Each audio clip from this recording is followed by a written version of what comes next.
Welcome to I Plus webinar about the success strategies for clearing set exam. നമ്മുടെ കൂട്ടത്തിൽ നിന്ന് ശ്രീനടക്കമുള്ള വിജയികൾ join ചെയ്യുന്നുണ്ട്. ഭാഗ്യ ടീച്ചർ നിങ്ങൾക്ക് ഡീറ്റെയിൽഡ് ആയിട്ട് ഒരു അനാലിസിസും ഇത്രയും കുട്ടികളെ കഴിഞ്ഞ കുറെ കാലങ്ങളിലായിട്ട് 4 വർഷങ്ങളിലായിട്ട് 2000-ലധികം സെറ്റ് വിന്നേഴ്സിനെ ക്രിയേറ്റ് ചെയ്ത ഭാഗ്യ ടീച്ചർ നിങ്ങൾക്ക് ടീച്ചറിന്റെ പഠിപ്പിച്ചുള്ള അനുഭവങ്ങൾ എക്സ്പീരിയൻസ് തീർച്ചയായിട്ടും ഷെയർ ചെയ്യുന്നുണ്ടാവും. അപ്പോ ലൈഫ് പലപ്പോഴും സെക്കൻഡ് ചാൻസസ് നമുക്ക് തരാറില്ലെങ്കിൽ പോലും പരീക്ഷകൾ നമുക്ക് വീണ്ടും ഒരു സെക്കൻഡ് ചാൻസ് തരുന്നുണ്ടല്ലേ. ഇത്തവണ പരാജയപ്പെട്ടവരുണ്ടാവും. I+ന്റെ കേസ് എടുക്കുകയാണെങ്കിൽ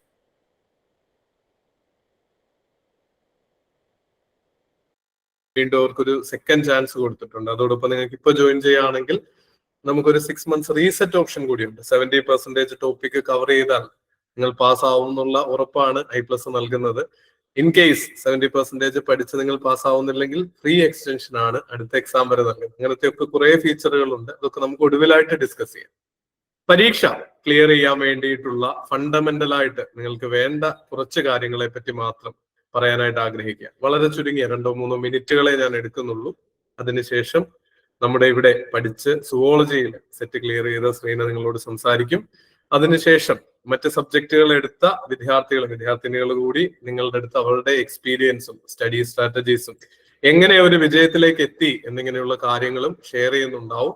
8 മണി മുതൽ 9 മണി വരെയുള്ള നമ്മുടെ ഈ 1 hour സെഷനിൽ നിങ്ങൾക്ക് തീർച്ചയായിട്ടും പ്രയോജനപ്പെടുന്ന ഒരുപാട് ഇൻഫർമേഷൻസ് നിങ്ങളുടെ മുന്നിലേക്ക് എത്തുന്നുണ്ടാവും. അപ്പോൾ ഒന്നാമതായിട്ട് ഈ 450-ലധികം പേരെ വിജയത്തിലേക്ക് എത്തിച്ചതെന്ന് നമുക്ക് മനസ്സിലാകുന്ന കാര്യം നോട്ട് എഴുത്തിനുള്ള പ്രാധാന്യമാണ്. പലപ്പോഴും പല സ്ഥാപനങ്ങളും പ്രിന്റ് എടുക്കാൻ പാകത്തിന് മെറ്റീരിയലുകളും കാര്യങ്ങളും ഒക്കെ കൊടുക്കാറുണ്ട്. നമ്മുടെ അടുത്തും കുട്ടികൾ വന്ന് ചോദിക്കാറുണ്ട്. അപ്പോ അധ്യാപകരായിട്ട് ഇതിൽ ആർക്കൊക്കെ ടീച്ചിങ് എക്സ്പീരിയൻസ് ഉണ്ട്? ശില്പയും ലക്ഷ്മിയും ഡോണയൊക്കെ ഉണ്ട്. ടീച്ചിങ് എക്സ്പീരിയൻസ് ഉള്ള മെർലിൻ, ലിജോ, അതുപോലെ കുറെ പേര് കൈപൊക്കുന്നുണ്ട്. ചാറ്റ് ബോക്സിലൂടെ ഒന്ന് പറയാമോ? ടീച്ചിങ് എക്സ്പീരിയൻസ് ഉള്ള എല്ലാവരും വിദ്യാർത്ഥികളോട് പഠിക്കാനായിട്ട്, നിങ്ങൾ ടീച്ചിങ് പ്രാക്ടീസിന് BEdന്റെ ഭാഗമായിട്ടൊക്കെ പോയിട്ടുണ്ടെങ്കിൽ ഉറപ്പായിട്ടും അവരോട് പറഞ്ഞിട്ടുള്ള ഒരു കാര്യമായിരിക്കും പഠിക്കാൻ വേണ്ടി നോട്ട് എഴുത്തിന്റെ പ്രാധാന്യം. നിങ്ങൾ പറഞ്ഞിട്ടുണ്ടോ? Yes or no? ജസ്റ്റ് ഒന്ന് ചാറ്റ് ബോക്സിൽ പറഞ്ഞേ. 100% ഉറപ്പായിട്ടും നിങ്ങൾ പറഞ്ഞിട്ടുള്ള ഒരു കാര്യമാവും. മക്കളെ, നിങ്ങൾ എഴുതി പഠിക്കണം, ഇല്ലേ? കൂടുതൽ പേരുടെ കേസിലും ശരിയാവുന്ന ഒരു കാര്യം. പല ടൈപ്പ് ലേണേഴ്സ് ഉണ്ട് എന്നുള്ളതൊന്നും ഞാൻ മറക്കുന്നില്ല. പക്ഷെ പരീക്ഷയോടടുത്ത് ഒരു ആവർത്തനം നടത്തണമെങ്കിൽ എഴുതിയ നോട്ട് മസ്റ്റാണ്. നമ്മൾ കുറെ ഇന്റർവ്യൂകളൊക്കെ നടത്താനായിട്ട് സ്റ്റുഡൻസിന്റെ അടുത്ത് പോകുമ്പോഴും അവരോട് സംസാരിക്കുമ്പോഴും ഒക്കെ അവര് ഒന്നൊഴിയാതെ പറയുന്ന ഒരു കാര്യമാണ് പഠിക്കുന്നതില് നോട്ട് എഴുത്തിന്റെ പ്രാധാന്യം. അപ്പൊ ഇന്ന് ഈ വെബിനാറിൽ പങ്കെടുക്കുന്ന എല്ലാവരോടും പറയാനുള്ള പ്രൈം ഇമ്പോർട്ടൻസ് ഉള്ള ഒരു കാര്യമാണ് ഷോർട്ട് നോട്ടുകൾ എഴുതുക. എല്ലാം ഒരുപോലെ നോട്ട് എഴുതിയെടുക്കണം എന്നല്ല പറയുന്നത്. ഈച്ച കോപ്പി പോലെ മുഴുവനായിട്ട് എഴുതണം എന്നല്ല പറയുന്നത്. ശ്രീന നോട്ടഡ്. നമ്മൾ പഠിക്കുന്നതിനെ ആ ബുക്ക് അടച്ചു വെച്ച്, അല്ലെങ്കിൽ ഫോണിൽ നിങ്ങളൊരു വീഡിയോ കാണുകയാണെങ്കിൽ അത് അടച്ചു വെച്ചിട്ട് എത്രത്തോളം കാര്യങ്ങൾ റീറ്റെയിൻ ചെയ്യാൻ പറ്റുന്നുണ്ട് അത് ചിന്തിച്ചെടുത്ത് ഒരു ചുരുങ്ങിയ കുറിപ്പായിട്ട് എഴുതിയെടുക്കുക. എന്നിട്ട് ആ വീഡിയോയോ നോട്ടോ ഒരിക്കൽ കൂടി നോക്കി അതിൽ എന്തെങ്കിലും മിസ്സിംഗ് പോയിന്റ് ഉണ്ടെങ്കിൽ കംപ്ലീറ്റ് ചെയ്യാം. ഇപ്പൊ കുറച്ചു പേരുടെയെങ്കിലും മനസ്സിലുള്ള ഒരു വിഷമമായിരിക്കും, എനിക്ക് അത്രത്തോളം സമയം പഠിക്കാനായിട്ടില്ല എന്ന്. സത്യമല്ലേ? കുറെ പേര് പറയുന്നുണ്ടാവും, എനിക്ക് അത്രയും സമയം വീഡിയോ കണ്ട് നോട്ട് എഴുതാനും വീണ്ടും വീഡിയോ കാണാനും ഒക്കെ സമയം എനിക്ക് പരിമിതമാണെന്ന്. അതിനാണ് നമ്മുടെ മെറ്റീരിയലുകളെ ലിമിറ്റ് ചെയ്യുക എന്നുള്ള 2ാമത്തെ പോയിന്റിലേക്ക് എത്തുന്നത്. നമ്മൾ ഒരുപാട് മെറ്റീരിയലുകളുടെ പിന്നാലെ പോയി കഴിഞ്ഞാൽ കടല് പോലെ നിങ്ങൾക്ക് ഈ സിലബസ് കവർ ചെയ്യാനാണെങ്കിൽ 1000-കണക്കിന് പേജുള്ള മെറ്റീരിയലുകൾ കണ്ടെത്താനായിട്ട് സാധിക്കും, അല്ലെ? എത്ര മെറ്റീരിയൽ വേണം? ഇഷ്ടംപോലെ PDF-കള്, വീഡിയോ ക്ലാസ്സുകള്, സംഭവങ്ങളെല്ലാം കിടപ്പുണ്ട്. അപ്പോ നമ്മൾ പഠിക്കുന്ന കാര്യങ്ങൾ, നിങ്ങൾ ഒരു വീഡിയോ ഒരു തവണയെ കാണാൻ പ്ലാൻ ഉള്ളൂ, അല്ലെ ഒരു നോട്ട് ഒരു തവണയെ വായിക്കാൻ പ്ലാൻ ഉള്ളെങ്കിൽ ഞാൻ നിങ്ങളുടെ അടുത്ത് പറയും, നിങ്ങളത് വായിക്കണ്ട. കാര്യം ഒറ്റ തവണ വായന കൊണ്ട് എത്ര ശതമാനം കണ്ടന്റ് നിങ്ങളുടെ മനസ്സിൽ നിൽക്കുന്നുണ്ടാവും? ഒന്ന് പറഞ്ഞേ. ഒരൊറ്റ തവണ വായന കൊണ്ട് പരീക്ഷ വരെയുള്ള സമയം നിങ്ങൾ എടുത്തു കഴിഞ്ഞാൽ, നാളെ പോയിട്ട് നമ്മൾ എക്സാം എഴുതുകയല്ലോ, 6 മാസം 4 മാസം 5 മാസം ഒക്കെ ഗ്യാപ്പ് ഉണ്ടാവും. വീണ്ടും ആവർത്തിച്ചില്ലെങ്കിൽ എത്ര പേരുടെ മനസ്സിൽ ആ വായിച്ച കണ്ടന്റ് ഉണ്ടാവും? എക്സ്ട്രാ ഓർഡിനറി ആയിട്ട് ഒരു ഫോട്ടോഗ്രാഫിക് മെമ്മറി ഒക്കെ ഉള്ളവരെ മാറ്റി നിർത്തി കഴിഞ്ഞാൽ ഭൂരിഭാഗം പേരുടെ മനസ്സിലും ആ കണ്ടന്റ് പരീക്ഷ എടുക്കുമ്പോഴേക്ക് മറന്നുപോകും. അതുകൊണ്ടാണ് നമ്മുടെ ഈ ഷോർട്ട് നോട്ട് എഴുത്ത് ഇമ്പോർട്ടന്റ് ആവുന്നതും വീക്കെൻഡിലും മന്തെൻഡിലുള്ള സിസ്റ്റമാറ്റിക് റിവിഷൻ ഇമ്പോർട്ടന്റ് ആവും. അപ്പോൾ സിലബസ് അറിഞ്ഞ് പഠിക്കുക, പഠിക്കുന്ന കാര്യങ്ങളുടെ റിസോഴ്സുകൾ ലിമിറ്റ് ചെയ്യുക, അതോടൊപ്പം പഠിക്കുന്ന കാര്യങ്ങൾ എഴുതിയെടുത്ത് ആവർത്തിക്കുക. അതിന് പുറമെ ടൈംഡ് ആയിട്ട് ടെസ്റ്റുകൾ എടുക്കുകയും ചെയ്യാം. സമയം തികയാതെ വന്ന ആരൊക്കെയുണ്ട് പരീക്ഷാ ഹാളില്? മുൻപ് എക്സാം എഴുതിയിട്ട് സമയം തികയാതെ വന്നവര് കുറെ പേര് കൈപൊക്കുന്നുണ്ട് അല്ലെ? ചാറ്റ് ബോക്സിലൂടെ പറഞ്ഞു. നമുക്ക് പ്രാക്ടീസ് ചെയ്താൽ മാനേജ് ചെയ്യാൻ പറ്റുന്ന ഒരു കാര്യമാണ്. നെഗറ്റീവ് മാർക്ക് ഉണ്ടോ സെറ്റ് പരീക്ഷയ്ക്ക്? PSC പരീക്ഷ പോലെ നെഗറ്റീവ് മാർക്കുകൾ സെറ്റ് എക്സാമിനുണ്ടോ? യാതൊരു വിധമായിട്ടുള്ള നെഗറ്റീവ് മാർക്കും ഇല്ലാത്ത ഒരു പരീക്ഷയാണ്. അപ്പോൾ നമുക്ക് ഒരുപാട് ടെൻഷന്റെ ആവശ്യമില്ല. പെട്ടെന്ന് വായിച്ചു നോക്കി ഒരു ചോദ്യത്തിന് ഉത്തരം എഴുതി തെറ്റിപ്പോയാൽ പോലും നമ്മളെ നെഗറ്റീവായിട്ട് അത് അഫക്ട് ചെയ്യുന്നില്ല. കിട്ടേണ്ട ഒരു മാർക്ക് ചിലപ്പോൾ പോകുന്നു മാത്രം. അപ്പൊ 120 ചോദ്യവും 120 മിനിറ്റും ഉള്ള പരീക്ഷയിൽ നിങ്ങൾക്ക് മുഴുവനായിട്ട് ഒരു പ്ലാൻഡ് ആയിട്ട് എക്സാമുകൾ എഴുതി പ്രാക്ടീസ് ചെയ്തിട്ടുണ്ടെങ്കിൽ തീർച്ചയായിട്ടും പരീക്ഷാ ഹാളിലും നമുക്ക് ടൈം മാനേജ് ചെയ്യാൻ പറ്റും. അതുപോലെ മോക്ക് ടെസ്റ്റുകൾ, പ്രീവിയസ് ഇയർ ക്വസ്റ്റ്യൻസ് ടെസ്റ്റ് എടുക്കാൻ പറയുന്നത് ആ ചോദ്യങ്ങൾ അതേപടി റിപ്പീറ്റ് ചെയ്യും എന്നുള്ളത് കൊണ്ടല്ല. പക്ഷേ അതിൽ തെറ്റുന്ന ചോദ്യങ്ങളുടെ ഏരിയ, ലിയ ഇപ്പൊ ഒരു ടെസ്റ്റ് എടുക്കുന്നു, 120 ചോദ്യങ്ങളിൽ 60 ചോദ്യങ്ങൾ തെറ്റിപ്പോയി. ആ തെറ്റിപ്പോയ ചോദ്യങ്ങൾ നോക്കിയാൽ ലിയക്ക് ഇനിയും മെച്ചപ്പെടേണ്ട ഏരിയ കണ്ടെത്താനായിട്ട് സാധിക്കില്ലേ? ശരിയാണോ തെറ്റാണോ? നമ്മളൊരു ടെസ്റ്റ് എടുത്ത് നോക്കിയെങ്കിൽ മാത്രമേ നമുക്ക് എവിടെ ഇനി മെച്ചപ്പെടണം, ഇനി തിരുത്താനുണ്ട് എന്ന് നമുക്ക് മനസ്സിലാക്കാൻ പറ്റൂ. അപ്പോ ഇത്രയും കാര്യങ്ങളെ ഞാൻ പറയുന്നുള്ളൂ. ഭാഗ്യ ടീച്ചറിലേക്ക് ഇനി നമ്മൾ പോവാണ്. വളരെ ചുരുങ്ങിയ രീതിയിൽ ഞാൻ 6-7 മിനിറ്റ് ജസ്റ്റ് സംസാരിച്ചിട്ടുള്ളൂ. കാര്യങ്ങൾ കൺസോൾഡേറ്റ് ചെയ്താൽ ഒന്നാമത്തെ പോയിന്റ് എന്തായിരുന്നു? സിലബസ് അറിഞ്ഞ് കൃത്യമായിട്ട് ലിമിറ്റഡ് ആയിട്ടുള്ള മെറ്റീരിയൽ ഉപയോഗിച്ച് പഠിക്കുക, അതിനെ കൃത്യമായി ഷോർട്ട് നോട്ടുകളാക്കി ആവർത്തിക്കാൻ പാകത്തിന്. ഇതൊക്കെ നിങ്ങൾക്ക് അറിയുന്ന കാര്യങ്ങളാ, എങ്കിൽ പോലും ഞാൻ അതൊന്ന് ചുരുക്കി പറഞ്ഞു എന്ന് മാത്രം. ആ നോട്ടുകൾ കൃത്യമായിട്ട് പഠിച്ചതിന് ശേഷം പ്രീവിയസ് ഇയർ ക്വസ്റ്റ്യൻസ് 2006 സിലബസ് മാറിക്കഴിഞ്ഞ് നിങ്ങൾക്ക് ഒരുപക്ഷെ കിട്ടുന്ന 1-2 ചാൻസ് കൂടിയേ ഉണ്ടാവുള്ളൂ സിലബസ് മാറുന്നതിന് മുൻപ്. 1200-ലധികം ചോദ്യങ്ങൾ, 10-12 എക്സാമുകൾ നടന്നു കഴിഞ്ഞു. 1200-ലധികം ചോദ്യങ്ങളുണ്ട്. അതിലെ ഓരോ സെറ്റും എടുത്ത് വർക്കൗട്ട് ചെയ്ത് തെറ്റിയ ചോദ്യങ്ങൾ നോട്ട് ചെയ്ത് പഠിക്കുകയും കൂടി ചെയ്താൽ നിങ്ങളെ വിജയിക്കുന്നതിൽ നിന്ന് തടയാൻ ആർക്കും ആവില്ല എന്നുള്ളതാണ് ഒരു യാഥാർത്ഥ്യം. അപ്പൊ ആ രീതിയിൽ പഠനം ക്രമീകരിക്കുക. ഇനി നമ്മുടെ വിന്നേഴ്സിന്റെ ഒപ്പീനിയനും ഭാഗ്യ ടീച്ചറിന്റെ ഗൈഡ് ലൈൻസും ഒക്കെ അടുത്തതായിട്ട് കേൾക്കാം. ഭാഗ്യ ടീച്ചറെ സ്വാഗതം. നമ്മുടെ കുട്ടികളുടെ അടുത്ത് ടീച്ചറിൻ്റെതായിട്ടുള്ള ഇൻസൈറ്റ്സ് ഷെയർ ചെയ്യാം. Good evening to all. Audio clear ആണ് എന്ന് കരുതുന്നു. ഓഡിയോയിൽ എന്തെങ്കിലും മിസ്റ്റേക്ക് ഉണ്ടാവുകയാണെങ്കിൽ നിങ്ങൾ ചാറ്റ് ബോക്സിൽ പറയുമെന്നും കരുതുന്നു. അടുത്ത സെറ്റ് പരീക്ഷ ക്വാളിഫൈഡ് ആകണം, അല്ലെങ്കിൽ ഞാൻ ക്വാളിഫൈഡ് ആകുമെന്ന് ഉറപ്പുള്ള എത്ര പേര് നമ്മുടെ ഈ കൂട്ടത്തിലുണ്ട്? ഒന്ന് ചാറ്റ് ബോക്സിൽ പറഞ്ഞേ. ഹാൻഡ് റൈസ് ചെയ്യുന്നവരുണ്ട്, ചാറ്റ് ബോക്സിൽ പറ. ഐ ക്യാൻ, എനിക്ക് ക്വാളിഫൈ ചെയ്യാനായിട്ട് കഴിയും എന്ന് ഉറപ്പുള്ളവര് ഒന്ന് പറഞ്ഞേ. എന്താരും പറയാത്തെ? വന്നു തുടങ്ങി. ഐ ക്യാൻ എന്ന് പറയുന്ന ഒരുപാട് പേരുടെ എനിക്കിപ്പോ കാണാം. ലക്ഷ്മി, സജ്ജന, ജോൺ, അഫിഫ. ഓക്കെ, ആ ഒരു വിശ്വാസമാണ് ഏതൊരു പരീക്ഷയ്ക്കും പഠിക്കാനിരിക്കുന്ന സമയത്ത് നമുക്ക് വേണ്ടത്. എനിക്ക് കഴിയും, ഇതൊരു വാല് കയറാ മലയാണ്, ഇതൊരു കീറാ മുട്ടിയാണ് എന്നുള്ള മുൻവിധികളൊന്നും നമുക്ക് വേണ്ട. ഐ ക്യാൻ എന്ന് പറയുന്ന പോസിറ്റീവ് ആയിട്ടുള്ള തോട്ടോട് കൂടി നമ്മൾ ഇരിക്കണം. ഏതൊരു മത്സര പരീക്ഷയ്ക്ക്, ഏതൊരു കാര്യത്തിനെ പോസിറ്റീവായിട്ട് നമ്മൾ ആദ്യം കാണണം. ഇനി ഒരു പ്രാവശ്യം എഴുതി സെറ്റ് കിട്ടാതെ പോയവരുണ്ടായിരിക്കാം, 2-3 തവണ എഴുതി കിട്ടാതെ പോയവരുണ്ടായിരിക്കാം. അതിന് പല കാരണങ്ങൾ ഉണ്ടായിരിക്കും. അപ്പൊ അടുത്ത സെറ്റ് പരീക്ഷ ക്വാളിഫൈഡ് ആകണം, ഹയർ സെക്കൻഡറി അധ്യാപകരാകണം എന്ന് ആഗ്രഹിക്കുന്നവരാണ് ഇപ്പോൾ ഈ ഒരു ക്ലാസ് കേട്ടുകൊണ്ടിരിക്കുന്ന എല്ലാവരും തന്നെ. അപ്പൊ സെറ്റ് പോലുള്ള ഒരു കോമ്പറ്റേറ്റീവ് എക്സാം വിൻ ചെയ്യാൻ ഒത്തിരി തയ്യാറെടുപ്പുകൾ നമുക്ക് ആവശ്യമാണ്. അപ്പൊ ആദ്യം നമ്മൾ എന്താണെന്ന് അറിയണം, എന്താണ് ഈ പരീക്ഷ എന്നതിനെ പറ്റിയിട്ട് നമുക്ക് ധാരണ ഉണ്ടായിരിക്കണം. ഈ പരീക്ഷയല്ല, ഏത് കോമ്പറ്റേറ്റീവ് എക്സാം ആയിക്കോട്ടെ, ഇപ്പൊ ഇനി LP UPSC എക്സാമുകൾ ആയിക്കോട്ടെ, HSST പോലെയുള്ള എന്ത് എക്സാമുകൾ ആയിക്കോട്ടെ, നെറ്റ് ആയിക്കോട്ടെ, എന്താണ് പരീക്ഷ എന്നതിനെ പറ്റിയിട്ട് നമുക്ക് കൃത്യമായിട്ടുള്ള ധാരണ ഉണ്ടായിരിക്കണം.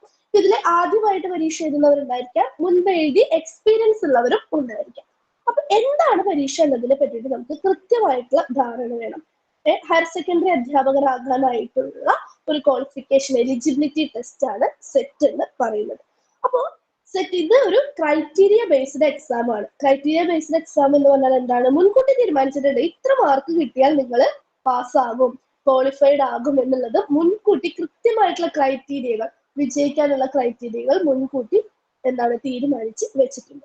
ഇനി സെറ്റ് എക്സാമിന് എത്ര പേപ്പർ ഉണ്ട്? നമുക്ക് എല്ലാവർക്കും അറിയാം, 2 പേപ്പറാണ് സെറ്റ് എക്സാമിനുള്ളത്.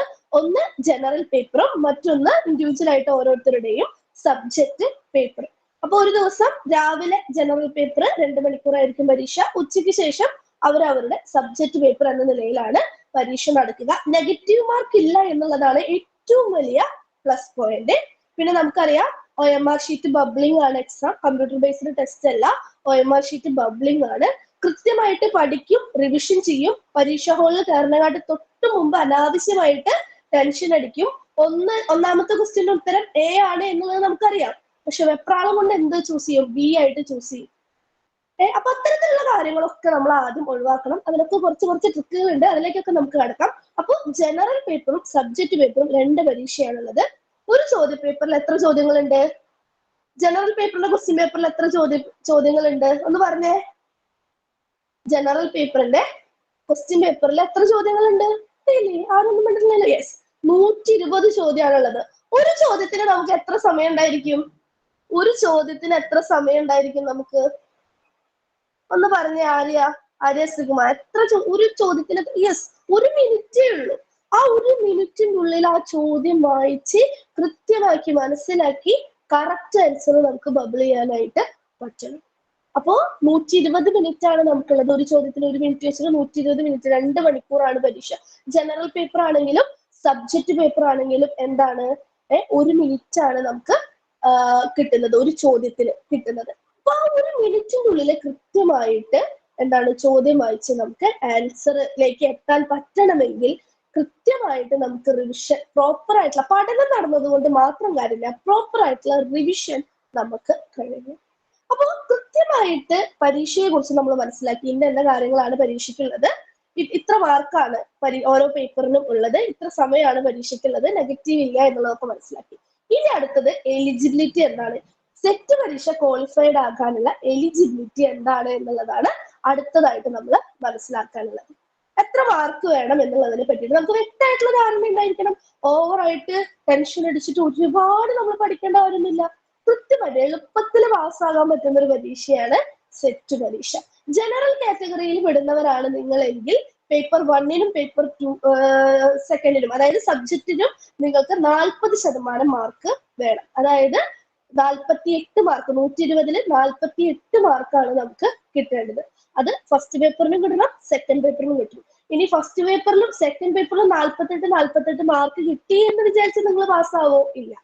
ടോട്ടലായിട്ട് രണ്ടും കൂടി കൂട്ടുമ്പോൾ 48% മാർക്ക്, അതായത് 116 മാർക്ക് 240-ൽ കിട്ടിയാൽ മാത്രമാണ് പാസ്സാവുക. അപ്പൊ പലരും ചിന്തിക്കും, പരീക്ഷ കഴിഞ്ഞ് വന്നിട്ട് കൂട്ടി നോക്കും, ഫസ്റ്റ് പേപ്പറിൽ 48 മാർക്കുണ്ട്, സെക്കൻഡ് പേപ്പറിൽ സബ്ജക്റ്റിന് 48 മാർക്കുണ്ട്, ഞാൻ പാസ്സായി എന്ന് ഉറപ്പിക്കും. പക്ഷെ അങ്ങനെയല്ല. ടോട്ടൽ നമുക്ക് എത്ര മാർക്ക് കിട്ടണം? 116 മാർക്ക് കിട്ടണം. ഇനി ഫസ്റ്റ് പേപ്പറിൽ 20 മാർക്ക് കിട്ടി, സെക്കൻഡ് പേപ്പറിൽ 120-ൽ 90 മാർക്ക് നിങ്ങൾക്ക് കിട്ടിയെന്ന് വിചാരിക്കുക. ജയിക്കാനുള്ള സാധ്യതയുണ്ട്. ഇൻഡിവിജ്വൽ ആയിട്ട് പേപ്പർ നമ്മൾ എന്തായാലും പാസ്സായിരിക്കണം. ഇനി ഇതുപോലെ തന്നെ OBC-യിലാണ് വെച്ചാൽ 42 മാർക്കാണ് ഒരു പേപ്പർ പാസ്സാവാനുള്ളത്. മൊത്തം 108 മാർക്ക് വേണം. ഇനി ഡിഫറെന്റ്ലി ഏബിൾഡ് SC/ST വിഭാഗത്തിലാണ് നിങ്ങൾ പെടുന്നത് എങ്കിൽ നിങ്ങൾക്ക് ഓവറോൾ ആയിട്ട് എത്ര മാർക്ക് വേണം? 96 മാർക്കാണ് പാസ്സാവാനായിട്ട് ഉള്ളത്. അപ്പൊ ഇതിൽ ഏത് വിഭാഗത്തിലാണ് നിങ്ങൾ പെടുന്നത് എന്നുള്ളത് ഒന്ന് ധാരണ വയ്ക്കുക. ഇനി ഒരിക്കലും 116 മാർക്കിന് വേണ്ടിയിട്ട് നിങ്ങൾ ആരും പഠിക്കാനായിട്ട് നിൽക്കരുത്. ചില സമയത്ത് ചില ക്വസ്റ്റ്യൻസ് ഡിലീറ്റ് ചെയ്യാനുള്ള ചലഞ്ചിങ്ങിന്റെ ഓപ്ഷൻ ഒക്കെ വന്ന് ഡിലീറ്റ് ചെയ്യാൻ, ഒഴിവാക്കാനുള്ള സാധ്യതയൊക്കെ വരുന്ന സമയത്ത് മാർക്കിൽ വ്യത്യാസം വരും. ഞാൻ സെറ്റ് ക്വാളിഫൈഡ് ആവുന്ന സമയത്ത് 118-ലായിരുന്നു ഫസ്റ്റ് പേപ്പറിന്റെ റിസൾട്ട് വന്നത്. 118-ല് 2 ക്വസ്റ്റ്യൻ ആണെന്ന് ക്യാൻസൽ ആക്കിയിട്ടുണ്ടായിരുന്നത്. അപ്പൊ കൃത്യം ആ എൻഡിലേക്ക് പോകാനായിട്ട് നിങ്ങൾ ശ്രമിക്കരുത്. കൃത്യമായിട്ട് നമ്മൾ പഠിച്ചു പോവുകയാണെങ്കിൽ 60 മാർക്കിന് മുകളിൽ എളുപ്പത്തിൽ നമുക്ക് ഓരോ പേപ്പറിലും നമുക്ക് സ്കോർ ചെയ്യാനായിട്ട് പറ്റും. ആ ഒരു സ്കോറിലേക്ക് നിങ്ങളെ എത്തിക്കുന്ന രീതിയിലാണ് I+ന്റെ ക്ലാസ്സുകൾ എല്ലാവരും തന്നെ ഒരുക്കിയിരിക്കുന്നത്. ഇപ്പൊ എന്താണ് പാസ് റിക്വയർമെന്റ്സ്, എത്ര മാർക്കാണ് നിങ്ങൾക്ക് ഓരോരുത്തർക്കും വേണ്ടത് എന്നുള്ള കാര്യം നിങ്ങൾക്ക് മനസ്സിലായില്ലേ? ഇത് അറിയുന്നവരുണ്ടായിരിക്കാം, അറിയാത്തവരായിട്ടുള്ള സ്റ്റുഡൻസ് നമ്മുടെ ഉള്ളിൽ ഉണ്ട് വെച്ചെങ്കിൽ അവർ കൃത്യമായിട്ട് നോട്ട് ചെയ്ത് വെക്കും. ഇനി ഇത്തരത്തിലൊക്കെ കൃത്യമായിട്ട് സ്കോർ ചെയ്ത് വിജയികളായിട്ടുള്ള കുറച്ച് സ്റ്റുഡൻസ് നമ്മുടെ കൂടെ ഇന്നുണ്ട്. അപ്പൊ അതിൽ ഞാൻ ആദ്യമായിട്ട് ഇൻവൈറ്റ് ചെയ്യുന്നത് ശ്രീനയെയാണ്. അപ്പൊ ശ്രീന എങ്ങനെയാണ് പഠിച്ചത്, എങ്ങനെയാണ് പഠിച്ച് പാസ്സായത് തുടങ്ങിയ കാര്യങ്ങളൊക്കെ നമ്മളോട് കൂടി ഡിസ്കസ് ചെയ്യാനായിട്ട് ശ്രീന നമ്മുടെ കൂട്ടത്തിലുണ്ട്. അപ്പൊ ഇനി അടുത്തത് നിങ്ങളോട് സംസാരിക്കുന്നത് I+ന്റെ കൂടെ സെറ്റ് പഠിച്ച് ക്വാളിഫൈഡ് ആയിട്ടുള്ള ശ്രീനയാണ്. അത്യധികം സന്തോഷത്തോടു കൂടി ഞാൻ ശ്രീനയെ ഇൻവൈറ്റ് ചെയ്യുകയാണ്.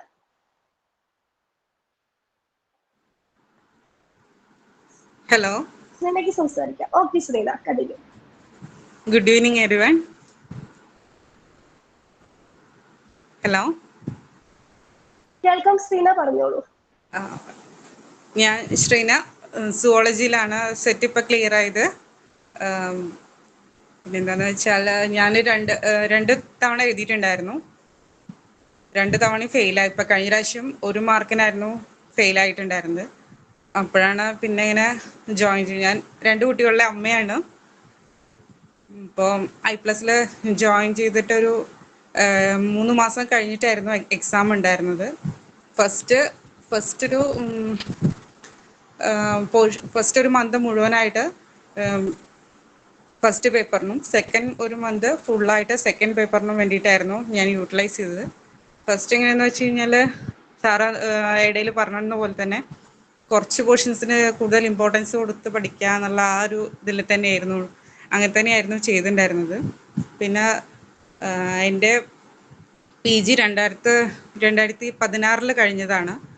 അപ്പോൾ സബ്ജക്റ്റുമായിട്ട് കുറച്ച് ടച്ചൊക്കെ വിട്ടിട്ടുണ്ടായിരുന്നു.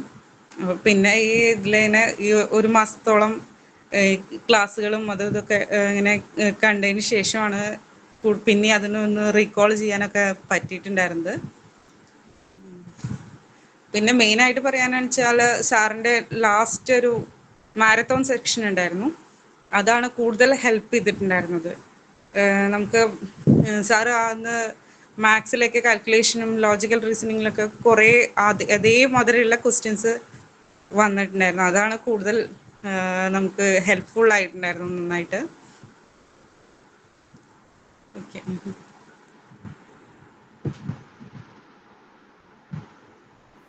Thank you Sreena. Thank you so thank you much. Sir. ഇപ്പോഴും ഞാൻ സാറിനോട് അങ്ങോട്ട് നന്ദി പറയണു. എനിക്ക് ഞാൻ 2 വട്ടം എഴുതിയിട്ടും ക്ലിയർ ചെയ്യാൻ കഴിഞ്ഞിട്ടുണ്ടായിരുന്നില്ല. എസ്പെഷ്യലി സാറിൻ്റെ ആ ഒരു എന്താ പറയുക, നമുക്ക് ഇടയ്ക്ക് ലൈവ് ക്ലാസ്സിലൊക്കെ സാറ് ചീത്ത പറയുമ്പോഴൊക്കെ അത് ഇപ്പോൾ മനസ്സിലാവണം. ഇപ്പോൾ നല്ല ഒരു ഇത് കാരണം കൊണ്ട് തന്നെയാണ്, അങ്ങനെ ഉണ്ടായത് കാരണം കൊണ്ട് തന്നെയാണ് ക്ലിയർ ചെയ്യാൻ പറ്റിയത്. Thank you sir.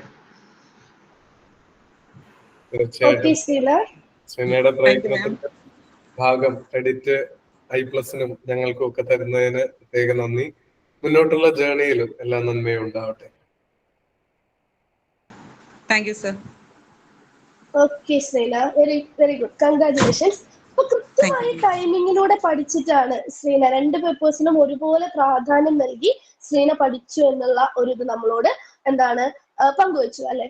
അപ്പൊ സെറ്റ് എക്സാമിന് ഇപ്പൊ എന്താണ് സെറ്റ് എക്സാം എന്നുള്ളത് മനസ്സിലായി, എന്താണ് എലിജിബിലിറ്റി എന്നുള്ളത് നമുക്ക് മനസ്സിലായി. ഇനി 2 പേപ്പേഴ്സിനും ഒരുപോലെ പ്രാധാന്യം നിങ്ങൾ കൊടുത്തില്ല എങ്കിൽ പരീക്ഷ ഹാളിൽ ഇപ്പൊ സ്ക്രീനിൽ കാണുന്ന പോലെ ഇരിക്കും. ഭയങ്കര കൺഫ്യൂഷൻസിലേക്ക് നമ്മൾ എത്തി നിൽക്കും. ഒട്ടുമിക്ക സ്റ്റുഡൻസിനും കണ്ടുവരുന്ന ഒരു കാര്യം എന്താ വെച്ചാൽ ചിലപ്പോൾ കൃത്യമായിട്ട് സിലബസ് നോക്കും, നോട്ട് എഴുതിയെടുക്കും, പഠിക്കും, ഒരു തവണ വായനയൊക്കെ നടക്കും. പക്ഷെ പഠനം പോലെ തന്നെ എന്ത് പ്രാധാന്യമുണ്ട്, റിവിഷന് പ്രാധാന്യമുണ്ട്. അപ്പോൾ പഠനം മാത്രമല്ല, കൃത്യമായിട്ട് റിവിഷൻ കൂടി ചെയ്താൽ മാത്രമാണ് നമുക്ക് എന്ത് ചെയ്യാനായിട്ട് പറ്റുള്ളൂ, പരീക്ഷയ്ക്ക് കൃത്യമായിട്ടുള്ള ആൻസേഴ്സിലേക്ക് എത്താനായിട്ട് പറ്റുള്ളൂ. അപ്പൊ പരീക്ഷ എന്താണെന്നും പാസ് മാർക്ക് എന്താണെന്നും നമുക്ക് മനസ്സിലായി. അടുത്ത ചോദ്യം എന്താ, എന്ത് പഠിക്കണം എന്നുള്ളതാണ്. എന്ത് പഠിക്കണം? സിലബസ് പഠിക്കണം. കൃത്യമായിട്ടുള്ള ഒരു സിലബസ് നമുക്ക് തരുന്നുണ്ട് അല്ലെ. കേരള സെറ്റ് പേപ്പർ 1 കൃത്യമായിട്ടുള്ള ഒരു സിലബസ് ഉണ്ട്. ഞാൻ ചോദിക്കട്ടെ നിങ്ങളോട്, കേരള സെറ്റ് എക്സാമിന്റെ പേപ്പർ 1 സിലബസിന് ഒരു പേര് കൊടുത്തിട്ടുണ്ട് നമ്മുടെ സിലബസിൽ. എന്താണ് ആ പേര്? ചാറ്റ് ബോക്സിൽ പറയാട്ടോ. കേരള സെറ്റ് എക്സാം പേപ്പർ 1ന്റെ സിലബസിന്റെ പേരെന്താണ്? ടൈറ്റിൽ കൊടുത്തിട്ടുണ്ട് കൃത്യമായിട്ട് സിലബസിൽ. അറിയുന്നവരൊന്ന് കമന്റ് ബോക്സിൽ, ചാറ്റ് ബോക്സിൽ ഒന്ന് പറഞ്ഞേ. തെറ്റണെങ്കിൽ തെറ്റിക്കോട്ടെ, കുഴപ്പമില്ല. എന്താണ് പേര് എന്നുള്ളത് അറിയോ? നമ്മുടെ കേരള സെറ്റ് എക്സാം പേപ്പർ 1ന്റെ ടൈറ്റിൽ ജനറൽ പേപ്പർ എന്ന് അഫിഫ പറയുന്നുണ്ട്. ജനറൽ പേപ്പർ എന്നാണ് ദേവികയും പറയുന്നത്. ജനറൽ പേപ്പർ എന്ന് മാത്രമാണോ? കൃത്യമായിട്ടുള്ള ഒരു ടൈറ്റില് പേപ്പറിനുണ്ട്. ടീച്ചിങ് ആപ്റ്റിറ്റ്യൂഡ് എന്നാണെന്ന് ബൻസിർ പറയുന്നുണ്ട്. General knowledge and teaching aptitude എന്ന് ആരതി പറയുന്നുണ്ട്. വെരി ഗുഡ് ആരതി. യെസ്. എന്താണ് നമ്മുടെ പേപ്പർ 1ന്റെ പേര്? General knowledge and teaching aptitude. അപ്പൊ എന്തൊക്കെ കാര്യങ്ങൾക്കാണ് നമ്മൾ പ്രാധാന്യം നൽകേണ്ടത് എന്ന്, അല്ലെങ്കിൽ എന്താണ് ഈ സിലബസ് കൊണ്ട് ഉദ്ദേശിക്കുന്നത് എന്ന് നമ്മുടെ ടൈറ്റിലിൽ കൃത്യമായിട്ട് പറഞ്ഞിട്ടുണ്ട്. ഒന്ന് ജനറൽ നോളജ് ആണ്, ഒന്ന് എന്താണ്? ടീച്ചിങ് ആപ്റ്റിറ്റ്യൂഡ് ആണ്. ഈ രണ്ട് കാര്യമാണ് നമുക്ക് അടിസ്ഥാനമായിട്ട് വേണ്ടത്. അപ്പൊ general knowledge and teaching aptitude. ഇനി എന്തൊക്കെയാണ് നമ്മുടെ സിലബസിൽ ഉള്ളത് എന്നുള്ളത് പറയണം. അപ്പൊ ഞാൻ ഒന്ന് ചോദിക്കട്ടെ, നമ്മുടെ സിലബസിൽ എത്ര യൂണിറ്റുകൾ ഉണ്ട്? പെട്ടെന്ന് സൈഡ് കണ്ടിട്ടുള്ളവർക്കൊക്കെ കിട്ടിയിട്ടുണ്ടാവും. എത്ര യൂണിറ്റുകൾ ഉണ്ട് നമ്മുടെ സിലബസിലെ? പറയാൻ പറ്റുമോ? എത്ര യൂണിറ്റുകൾ ഉണ്ട് സിലബസിലെ? എത്ര യൂണിറ്റുകൾ ഉണ്ട്? ഗസ് ചെയ്തോ എത്ര യൂണിറ്റുകൾ ഉണ്ട്? സിലബസ് കാണാത്തവരുണ്ടായിരിക്കാം. യെസ്, ലക്ഷ്മി, ആരതി, മിഷൊക്കെ 6 എന്ന് പറയുന്നുണ്ട്. അഫിഫ 5 എന്നാണ് പറയുന്നത്. ദേവികയൊക്കെ 6. നമുക്ക് 6 യൂണിറ്റുകളാണ് ഉള്ളത്. General knowledge and teaching aptitude എന്നുള്ള പേരാണ് നമ്മുടെ ഇതിലുള്ളത്. ഇതിലെ ആദ്യത്തെ 3 യൂണിറ്റുകൾ എന്ന് പറയുന്നത് വളരെ ഇമ്പോർട്ടന്റ് ആയതാണ്. അതിൽ ജനറൽ ആയിട്ടുള്ള കുറെ കാര്യങ്ങളാണ് നമ്മൾ അതിൽ പഠിക്കുന്നത്. അപ്പൊ യൂണിറ്റ് 1 എന്നുള്ളത് ജനറൽ സ്റ്റഡീസ് ആണ്. 10ാം ക്ലാസ് വരെ നമ്മൾ പഠിച്ചിട്ടുള്ള കാര്യങ്ങൾ. അതിൽ എന്തൊക്കെ വരും? സയൻസ് വരും. അതിൽ തന്നെ കെമിസ്ട്രി, ഫിസിക്സ്, ബയോളജി വരും. മാത്സ് വരും. അതുപോലെ ഇംഗ്ലീഷ് വരും, ഇല്ലേ? അപ്പോ ജനറൽ സ്റ്റഡീസ് എന്ന് പറയുമ്പോൾ അതിൽ നമുക്ക് പഠിക്കാനുള്ളത് 10ാം ക്ലാസ്, ഏറ്റവും ബേസ് ആയിട്ട് 10ാം ക്ലാസ് വരെയുള്ള കാര്യങ്ങളാണ്. Chemistry, physics, biology. അതുപോലെ തന്നെ സോഷ്യൽ എന്നുള്ള വിഭാഗത്തിൽ ഹിസ്റ്ററി വരുന്നുണ്ട്, ജോഗ്രഫി വരുന്നുണ്ട്, എക്കണോമിക്സ് വരുന്നുണ്ട്. ഇത്തരം കാര്യങ്ങളാണ് മെയിൻ ആയിട്ട് ജനറൽ സ്റ്റഡീസ് എന്നുള്ള ഭാഗത്ത് നിന്ന് നമുക്ക് പഠിക്കാനുള്ളത്. ഇനി അടുത്തത് യൂണിറ്റ് 2 എന്ന് പറയുന്നത് ലാംഗ്വേജ് ആൻഡ് റീസണിംഗ് ആണ്. റീസണിംഗ് ടൈപ്പ് ക്വസ്റ്റ്യൻസും ഇംഗ്ലീഷ് ലാംഗ്വേജുമായി ബന്ധപ്പെട്ടിട്ട് ഏറ്റവും ബേസിക് ആയിട്ടുള്ള ഇംഗ്ലീഷ് ഗ്രാമറുമായി ബന്ധപ്പെട്ടുള്ള കാര്യങ്ങളാണ് യൂണിറ്റ് 2ൽ നിന്ന് വരുന്നത്. നമ്മളെ ആരെയും അല്ലാതെ ഒന്ന് കുഴപ്പിക്കുന്ന രീതിയിലുള്ള കാര്യങ്ങളൊന്നും തന്നെ യൂണിറ്റ് 2ൽ നിന്നാണെങ്കിലും 1ൽ നിന്നാണെങ്കിലും വരാറില്ല. ഇനി അടുത്തതാണ് യൂണിറ്റ് 3 കറണ്ട് അഫയേഴ്സ്. സെറ്റ് എക്സാമിന്റെ സിലബസ് പരിശോധിച്ചാൽ നിങ്ങൾക്ക് മനസ്സിലാകും ഏറ്റവും കൂടുതൽ മൊഡ്യൂളുകളാക്കി തിരിച്ചിട്ടുള്ള ഒന്നാണ് യൂണിറ്റ് 3 കറണ്ട് അഫയേഴ്സ് എന്ന് പറയുന്നത്. പറയാൻ പറ്റുമോ എത്ര മൊഡ്യൂളുകളാണ് യൂണിറ്റ് 3 കറണ്ട് അഫയേഴ്സിൽ ഉള്ളത് എന്നുള്ളത്? അറിയോ? കറണ്ട് അഫയേഴ്സിൽ എത്ര മൊഡ്യൂളുകൾ ഉണ്ട് എന്നുള്ളത് നിങ്ങൾക്ക് അറിയാമോ? ഒന്ന് പറഞ്ഞേ. തെറ്റെങ്കിൽ തെറ്റിക്കോട്ടെ, ഒന്ന് ഗസ് ചെയ്യ്. എത്ര മൊഡ്യൂളുകൾ ഉണ്ട് ടീച്ചറെ? എത്ര മൊഡ്യൂളുകളാണ് എന്നാണ് എനിക്ക് തോന്നുന്നത് എന്നൊന്ന് പറയാൻ പറ്റുമോ? എത്ര മൊഡ്യൂളുകളാണ് സെറ്റ് എക്സാമിൽ ഉള്ളത് എന്നുള്ളത്? 8 മൊഡ്യൂളുകളാണ് നമുക്ക് ഉള്ളത്. 8 മൊഡ്യൂളുകളാണ് സെറ്റ് എക്സാമിന്റെ ജനറൽ പേപ്പറിലെ നമുക്ക് യൂണിറ്റ് 3 നമുക്ക് പഠിക്കാനുള്ളത്. 8 മൊഡ്യൂളുകൾ. അതിൽ തന്നെ നമുക്ക് ടെക്നോളജി ഇന്നോവേഷൻസ് ഉണ്ട്. പുതുതായിട്ട് കണ്ടുവരുന്ന കണ്ടുപിടുത്തങ്ങൾ, കാര്യങ്ങളൊക്കെയാണ് മൊഡ്യൂൾ 1 ഉള്ളത്. മൊഡ്യൂൾ 2 എന്ന് പറയുന്നത് എൻവയോൺമെന്റൽ ഇഷ്യൂസ് ആണ്. തൊട്ടു മുമ്പ് നടന്നിട്ടുള്ള ക്വസ്റ്റ്യൻ പേപ്പറിൽ ഈ യൂണിറ്റുകളിൽ നിന്നൊക്കെ എത്രത്തോളം ചോദ്യങ്ങളാണ് വന്നത് എന്നുള്ളത് ഇന്നത്തെ ക്ലാസ്സിലൂടെ തന്നെ നമ്മൾ അനലൈസ് ചെയ്യുന്നുണ്ട്.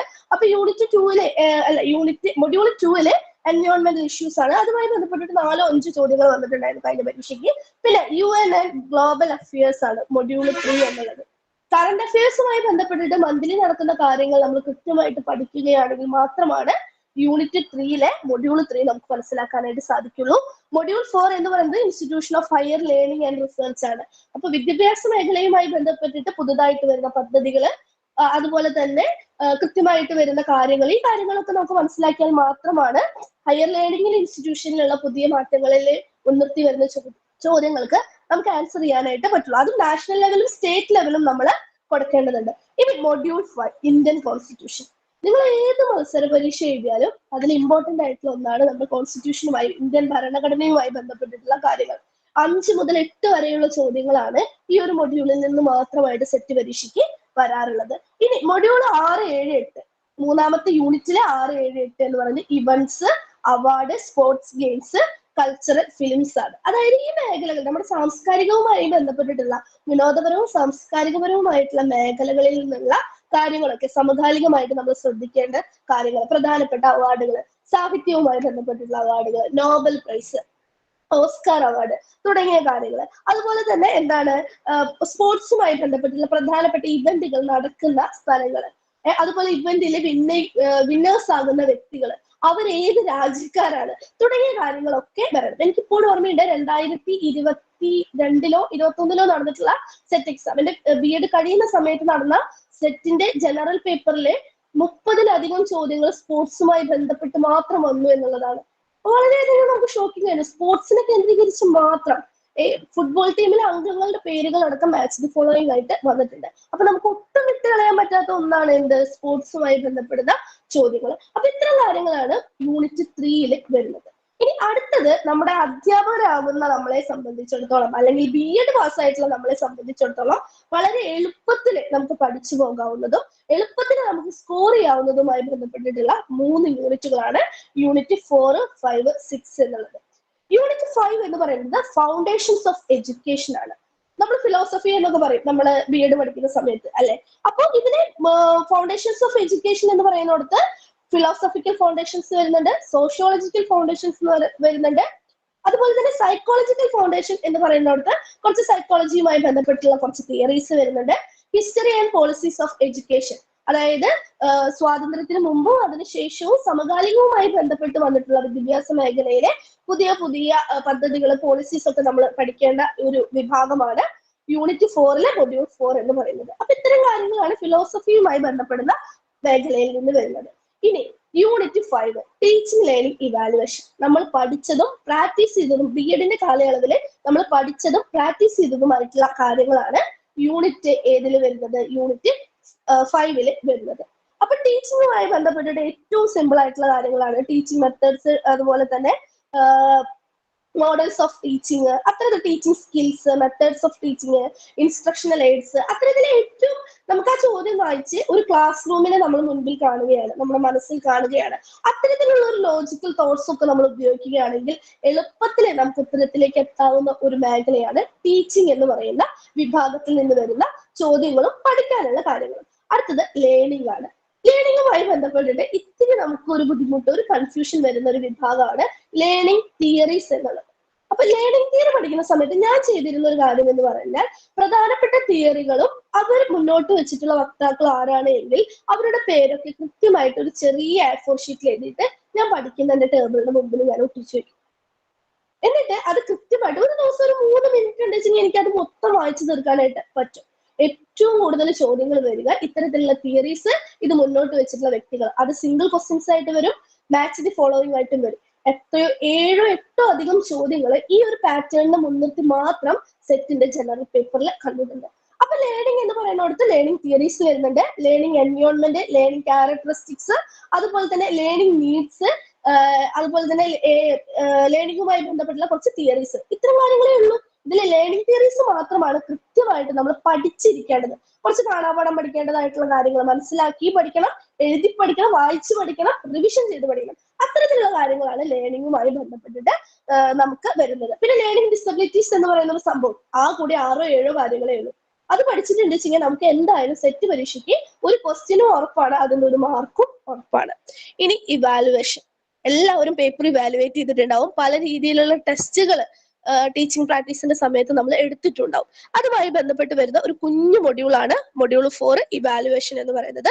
Tools and techniques of evaluation, അതുപോലെ continuous evaluation, terminal evaluation, type of test, grading, feedback and remedial teaching, ഇത്തരത്തിലുള്ള കാര്യങ്ങളാണ് ഇവാലുവേഷൻ എന്നുള്ള ഭാഗത്ത് വരുന്നത്. ഇനി അടുത്തത് അവസാനത്തെ യൂണിറ്റ്, ഏറ്റവും എളുപ്പത്തിൽ പഠിക്കാവുന്നതും ഒരു വട്ടം പഠിച്ചു കഴിഞ്ഞ് റിവിഷൻ കഴിഞ്ഞാൽ എളുപ്പത്തിൽ നമുക്ക് സ്കോർ ചെയ്യാവുന്നതുമായിട്ടുള്ള ഒരു യൂണിറ്റ് ആണ് അവസാനത്തെ യൂണിറ്റ് എന്ന് പറയുന്നത്, യൂണിറ്റ് 6 എന്ന് പറയുന്നത്. അതിൽ ഒന്നാമത്തത് കമ്മ്യൂണിക്കേഷൻ ആണ്. സിമ്പിൾ ആയിട്ടുള്ള കുറച്ച് തിയറീസ് നമ്മൾ പഠിച്ചു വെക്കുകയാണ് വെച്ചെങ്കിൽ നമുക്ക് വളരെ എളുപ്പത്തിൽ സ്കോർ ചെയ്യാനായിട്ട് പറ്റും. പിന്നെ ടെക്നോളജി ആൻഡ് റിസർച്ച്. റിസർച്ച് എന്ന് പറയുന്ന സമയത്ത് എഡ്യൂക്കേഷണൽ റിസർച്ചിന് കുറച്ച് പ്രാധാന്യം നൽകിക്കൊണ്ട് നമ്മൾ പഠിക്കേണ്ടതായിട്ടുണ്ട്. അടുത്തത് എഡ്യൂക്കേഷണൽ അഡ്മിനിസ്ട്രേഷൻ ആണ്. പ്ലാനിങ് ആൻഡ് അഡ്മിനിസ്ട്രേഷൻ, അതുപോലെ തന്നെ സ്കൂൾ അഡ്മിനിസ്ട്രേഷൻ, മാനേജ്മെന്റ് ആൻഡ് ഗവേൺസ്, ഈ ഗവേൺസ് ഒക്കെ വരുന്നത് ഈ അഡ്മിനിസ്ട്രേഷൻ എന്നുള്ള ഭാഗത്താണ്. ഇത്രയും കാര്യങ്ങളാണ് നമ്മുടെ സിലബസിൽ, ജനറൽ പേപ്പറിന്റെ സിലബസിൽ നമുക്ക് പഠിക്കാനായിട്ടുള്ളത്. ഇപ്പൊ ഏതൊരു പരീക്ഷയ്ക്കും തയ്യാറെടുക്കുന്ന സമയത്ത് എന്താണ് പരീക്ഷ എന്ന് മനസ്സിലാക്കണം, എന്തൊക്കെയാണ് നമുക്ക് പഠിക്കാനുള്ളത് എന്നതിനെ കുറിച്ചിട്ട് കൃത്യമായിട്ടുള്ള ധാരണ വേണം. കൃത്യമായിട്ട് നിങ്ങൾക്ക് ഓരോരുത്തർക്കും സിലബസ് എന്താണ് എന്നതിനെ പറ്റിയിട്ട് കൃത്യമായിട്ടുള്ള ധാരണ വേണം. അപ്പൊ ഈ സിലബസ് എന്താണെന്നൊക്കെ പഠിച്ച് വിജയിച്ചിട്ടുള്ള കെമിസ്ട്രിയിൽ ഇപ്രാവശ്യം സെറ്റ് നേടിയിട്ടുള്ള നമ്മുടെ പ്രിയപ്പെട്ട വിദ്യാർത്ഥി നമ്മുടെ കൂടെയുണ്ട്, മാർലിനെ ഏറ്റവും ഹൃദയപൂർവ്വം അല്ലെങ്കിൽ സന്തോഷത്തോട് കൂടിയിട്ട് ആ വിന്നിങ് സ്ട്രാറ്റജി എങ്ങനെയാണ് പഠിച്ചത്, എങ്ങനെയാണ് വിജയിച്ചത് എന്ന് നിങ്ങളോട് ഷെയർ ചെയ്യാനായിട്ട് ഞാൻ ക്ഷണിക്കുകയാണ്. Thank you Bhagya miss. കേൾക്കുന്നുണ്ടല്ലോ അല്ലെ എല്ലാവർക്കും? യെസ്, കേൾക്കാം, കണ്ടിന്യൂ ചെയ്തോളൂ. Good evening. ഞാൻ ഇത്തവണത്തെ സെറ്റ് കെമിസ്ട്രി ടീച്ചർ പറഞ്ഞ പോലെ വിജയിച്ച വ്യക്തിയാണ്. എല്ലാ തവണയും കുറച്ച് വർഷങ്ങളായിട്ട് ഞാൻ എഴുതിക്കൊണ്ടിരിക്കുകയാണ്. എല്ലാ തവണയും എഴുതുന്നതിൽ നിന്ന് വ്യത്യസ്തമായി ഇത്തവണ എനിക്ക് എഴുതാൻ പറ്റി. അതിനെന്നെ സഹായിച്ചത് I+ ആണ്. I+ന്റെ ടീമിനോട് ഞാൻ ഈ സമയത്ത് എൻ്റെ ഹൃദയം നിറഞ്ഞ നന്ദി അറിയിക്കുകയാണ്. ഇനി ഞാൻ പഠിച്ച രീതി ഒന്ന് പറയാം. ഞാൻ സാധാരണ എക്സാമിന് 1 മാസം മുന്നേ അല്ലെങ്കിൽ മാക്സിമം 2 മാസം മുന്നേ പ്രിപ്പയർ ചെയ്ത് പോണ ഒരാളായിരുന്നു. പക്ഷെ ഇത്തവണ എനിക്കത് സെറ്റ് നേടണം, ഇനി ഞാൻ എക്സാം എഴുതില്ല, അതോടുകൂടി നിർത്താണെന്ന് ഉള്ളൊരു ഇതിലാണ് ഞാൻ എന്തായാലും ഇത്തവണ കിട്ടണം എന്നുള്ളതിലാണ് ഞാൻ ഇത്തവണ പ്രിപ്പറേഷൻ തുടങ്ങിയത്. അപ്പൊ എക്സാം ജൂലൈയില് ലാസ്റ്റ് എക്സാം കഴിഞ്ഞു. ഓഗസ്റ്റ് ഫസ്റ്റ് വീക്കോടുകൂടി ഞാൻ I+ൽ ചേർന്നു.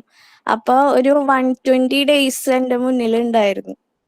അപ്പൊ സെറ്റ് കിട്ടാത്തവരുടെ അടുത്തും പ്രിപ്പയർ ചെയ്യുന്നവരുടെ അടുത്തൊക്കെ എനിക്ക് പറയാനുള്ളത്, സ്റ്റാർട്ട് ഫ്രം ദ ബിഗിനിങ്.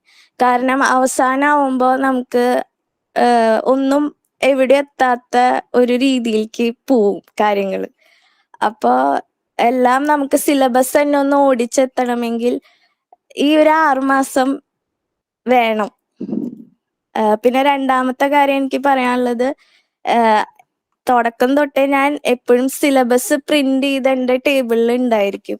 ആ സിലബസ് വെച്ച് തന്നെയാണ് പഠിക്കാറ്. പക്ഷെ എന്ത് പഠിക്കണം, എങ്ങനെ പഠിക്കണം, എത്രത്തോളം പഠിക്കണം എന്ന് എനിക്ക് മനസ്സിലായത് ഇത്തവണയാണ്. അപ്പൊ ചില മോഡ്യൂളുകൾക്ക് ഇത്ര വെയിറ്റേജ് വേണ്ടു, ചിലത് ഇത്രേ പഠിക്കണ്ടു, അതൊക്കെ എനിക്ക് മനസ്സിലായത് I+ലൂടെയാണ്. കാരണം നമ്മൾ കോഴ്സ് എടുക്കുമ്പോൾ തന്നെ ഒരു ടൈം ടേബിൾ ഷെഡ്യൂള് അവർ നമുക്ക് തരുന്നുണ്ട്. 120 ഡേയ്സിന് ഇങ്ങനെ, പേപ്പർ 1 പേപ്പർ 2 ഇത്ര ദിവസം, അങ്ങനെ 90 ഡേയ്സ് 60 ഡേയ്സ് അങ്ങനെയുണ്ട്. അപ്പൊ ഞാൻ 120 ഡേയ്സിന്റെ അത് പ്രിന്റ് എടുത്ത് വെച്ചിട്ടുണ്ടായിരുന്നു. അതിനനുസരിച്ച് ഞാൻ യൂണിറ്റ് ഒരാഴ്ച വെച്ച് അങ്ങനെയാണ് ഞാൻ കംപ്ലീറ്റ് ചെയ്തിരുന്നത് ഓരോ മൊഡ്യൂളും. പിന്നെ രണ്ടാമത് ഞാൻ ചെയ്തത് എന്താ വെച്ച് കഴിഞ്ഞാൽ, ക്വസ്റ്റ്യൻ പേപ്പേഴ്സ് ഫ്രീക്വന്റ് ആയി പഠിച്ചു കഴിഞ്ഞ വശം തന്നെ ക്വസ്റ്റ്യൻ പേപ്പേഴ്സ് ഞാൻ തന്നെ ആൻസർ ചെയ്ത് നോക്കിയിരുന്നു. അതിനുശേഷം നമ്മുടെ ആപ്പിലത്തെ ക്വസ്റ്റ്യൻ പേപ്പർ സെക്ഷൻ ഉണ്ട്, അതില് മോക്ക് ടെസ്റ്റുകളും ചെയ്യും. പിന്നെ അതുപോലെ തന്നെ ആൻസേഴ്സ് എനിക്ക് കിട്ടാത്തത് ഞാൻ തെറ്റ് ചെയ്ത് നോട്ട് ചെയ്ത് വെക്കും. വീണ്ടും റീടെസ്റ്റ് എടുക്കും. അങ്ങനെ പലതവണ റീടെസ്റ്റ് എടുത്ത് നമ്മൾ തെറ്റിയത് നമ്മൾക്ക് അതിലൂടെ പഠിക്കാൻ പറ്റും. ശരിയാക്കിയത് നമ്മൾ ശ്രദ്ധിക്കില്ല. തെറ്റിയതാണ് നമ്മൾ എപ്പോഴും അത് തെറ്റി, അത് എന്തുകൊണ്ടാണ് തെറ്റിയേ, അപ്പൊ നമ്മൾ ഒന്ന് റീടേക്ക് എടുത്തു കഴിഞ്ഞാൽ നമുക്കത് തെറ്റിയത് എന്തുകൊണ്ടാണ് നമ്മളൊന്ന് ചിന്തിക്കും. അപ്പൊ ഞാൻ ഫ്രീക്വന്റ് അങ്ങനെ മോക്ക് ടെസ്റ്റുകളൊക്കെ പരമാവധി നോക്കിയിരുന്നു അതില്. പിന്നെ ഞാൻ സ്ഥിരമായി പഠിച്ചു പോവാത്ത ഭാഗങ്ങൾ ഉണ്ടായിരുന്നു. എന്നെ സംബന്ധിച്ച് വീക്ക് ഏരിയ, സ്ഥിരമായി പഠിച്ചു പോവാത്ത ഭാഗങ്ങൾ. ഇത്തവണ അത് പഠിച്ചു പോയ കാരണം കൊണ്ടാണെന്ന് തോന്നുന്നു കുറച്ചും കൂടി സ്കോർ എനിക്ക് കൂട്ടി കിട്ടി, സബ്ജക്റ്റിനായാലും പേപ്പർ 1-നായാലും.